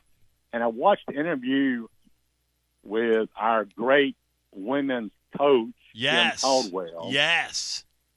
And the more I hear that young lady talk, I'm wondering what I've seen, and I hope a lot of other fans have seen, how much she resembles Pat Summitt.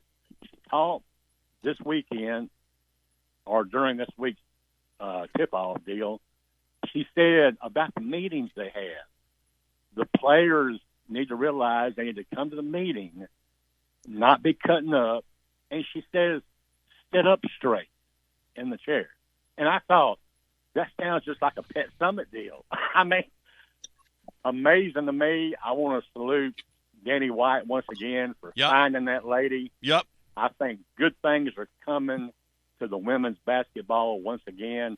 You know, they've proved it over the nation with 43 straight tournament plays. Nobody's ever done that in the country. Ever. That's every tournament they've been in. Amazing. And thank Greg, you, Tony. Thank you, brother. Yeah, good talking to you. The interesting thing about Kim Caldwell and Danny White and that whole thing is she's got a roster that they paid right around a little over $3 million for, one of the highest paid rosters in that sport. Right in the top 3. They're all in on her. So it's going to be really interesting to see how she does going forward because they've invested. They're investing big time in her roster. How does that compare to what they're investing in baseball? I don't know, but I will tell you this. I will give you some really good investment advice.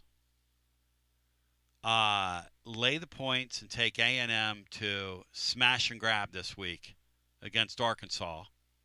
That's what I'm doing. Of course, I've been stone cold Steve Austin. My pick of the litter last week, that Auburn play, blew up right in my face, but it shouldn't have. I think A&M rolls Arkansas like a joint cigarette. Then again, this is a perfect opportunity, Brian, for A&M to do A&M things, isn't it? And me to end just up gotta wonder paying our friend in Dallas. How much that Bobby Petrino can keep this Arkansas team together after 4 straight losses. If he can keep them together, they got the wherewithal, I think, to sort of maybe look better in that game than you think. Well, Madison and Texas, I'm going to end up owing you money, I believe, Saturday. But here's the thing. My friends at VIP Play, it's just a little dollar here or there on a game just adds a little extra element and turns me into a psycho on a football Saturday. It turned me into a psycho last night with Butchie Boy Jones. I bet against Butchie Boy and he won. It was disgusting. Major Applewhite is just a disgusting head football coach. No offense to him.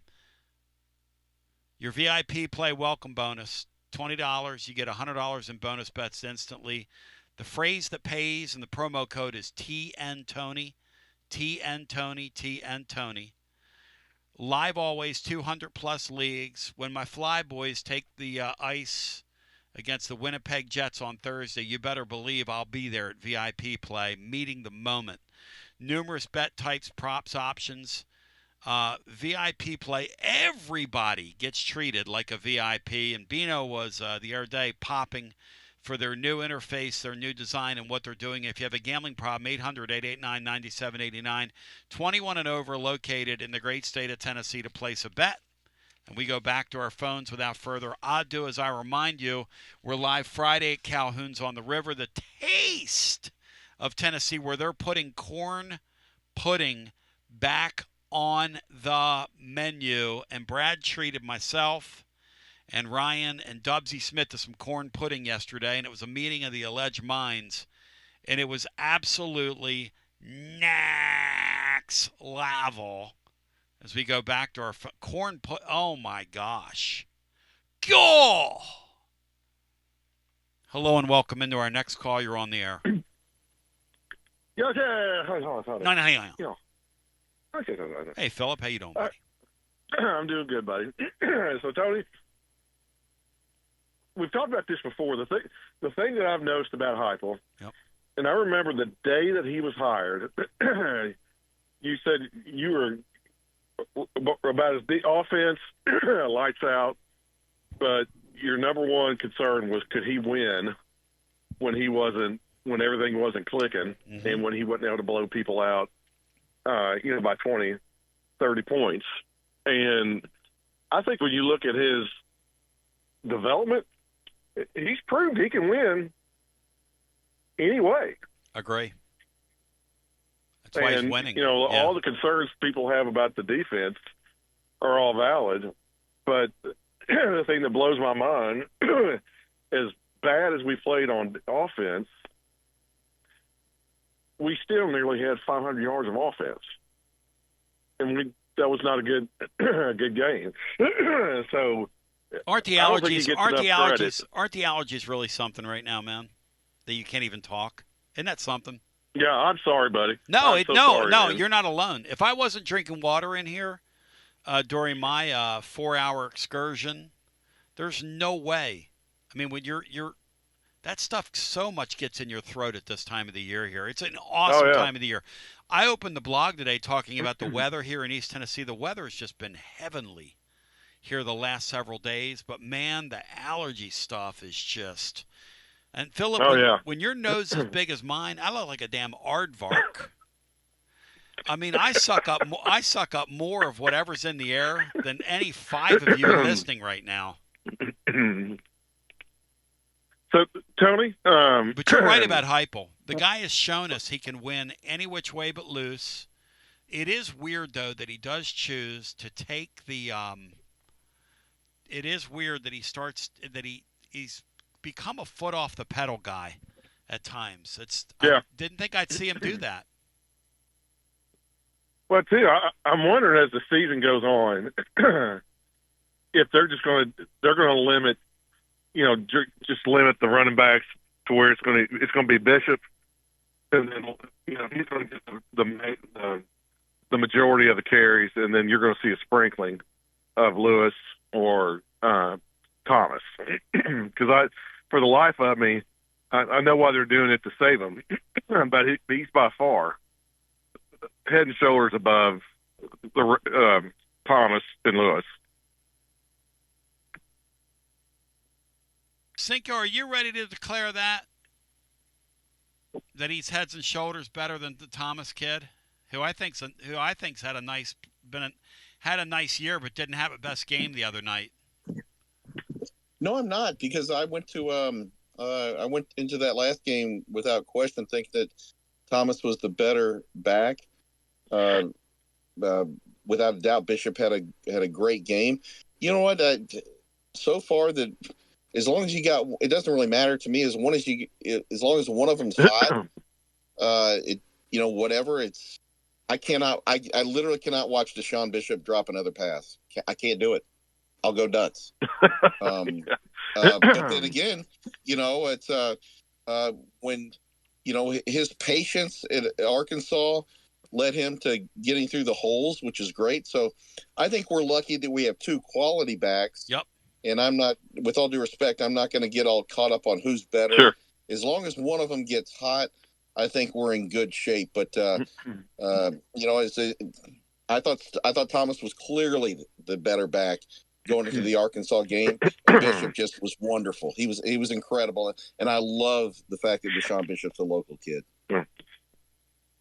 Well, two more questions. I'm going to get off here. So, one, do you know if, in regards to the beautiful man that is Tony Vitello, is the plumber, is he working on any deal to make him the highest paid coach? Like, get into will he be the first $5 million baseball coach? And then could you, just for us uninitiated, just give a quick update on where things stand as far as rumors and all kind of stuff with Vitello to the majors? Appreciate you, buddy. Thank you, brother. I haven't heard that. And look, Tony's told people close to him that he's flattered by the Major League Baseball stuff and the chatter, but he's not recruiting like a guy that's going to leave anytime soon. And why would he? He's got the cat by the tail here. He's got the cat by the tail. And people leave him alone here. They let him live his life.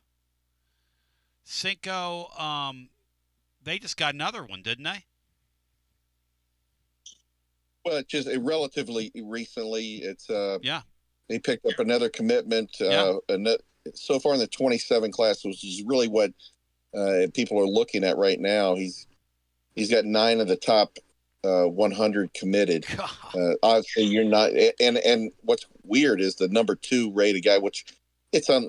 I believe he's the one that Vitello referenced to you, has Hall of Fame potential. The Seward kid out of California. Yeah.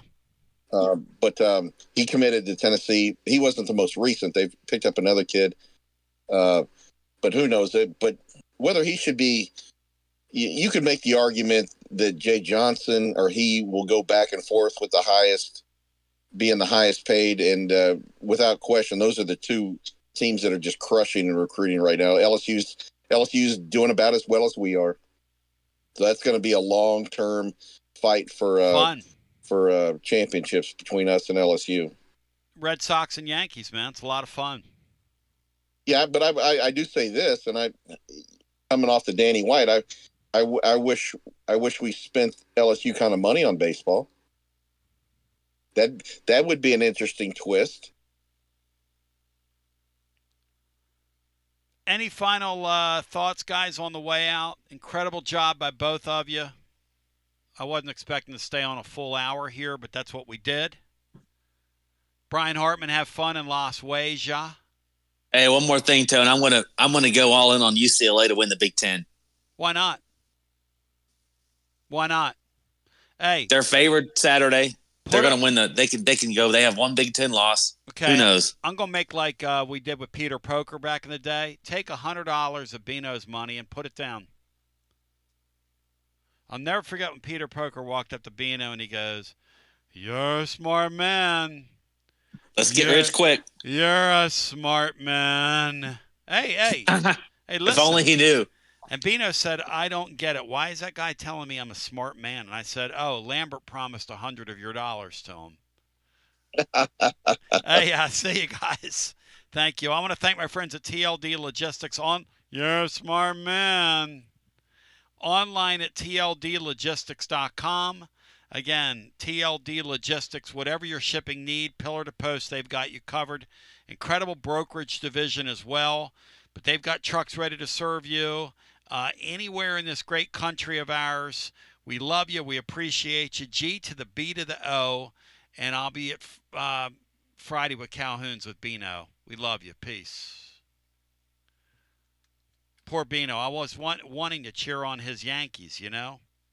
But that's not going to happen. Because as the great Jimi Hendrix said, because I just can't do that. But today was fun nonetheless. You got to admit it at this modern time that it's real. The future looks bright. And let's see here.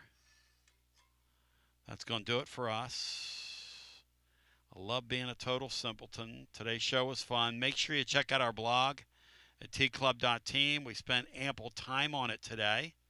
So I would love for you to be there. Freddie Miller. And here's today's show. You found Radio Free Tennessee. Your Tony Basilio show will begin momentarily. Keep it locked in right here at TonyBasilio.com and on your Tony Basilio app. And hey, do us a favor. Spread the word.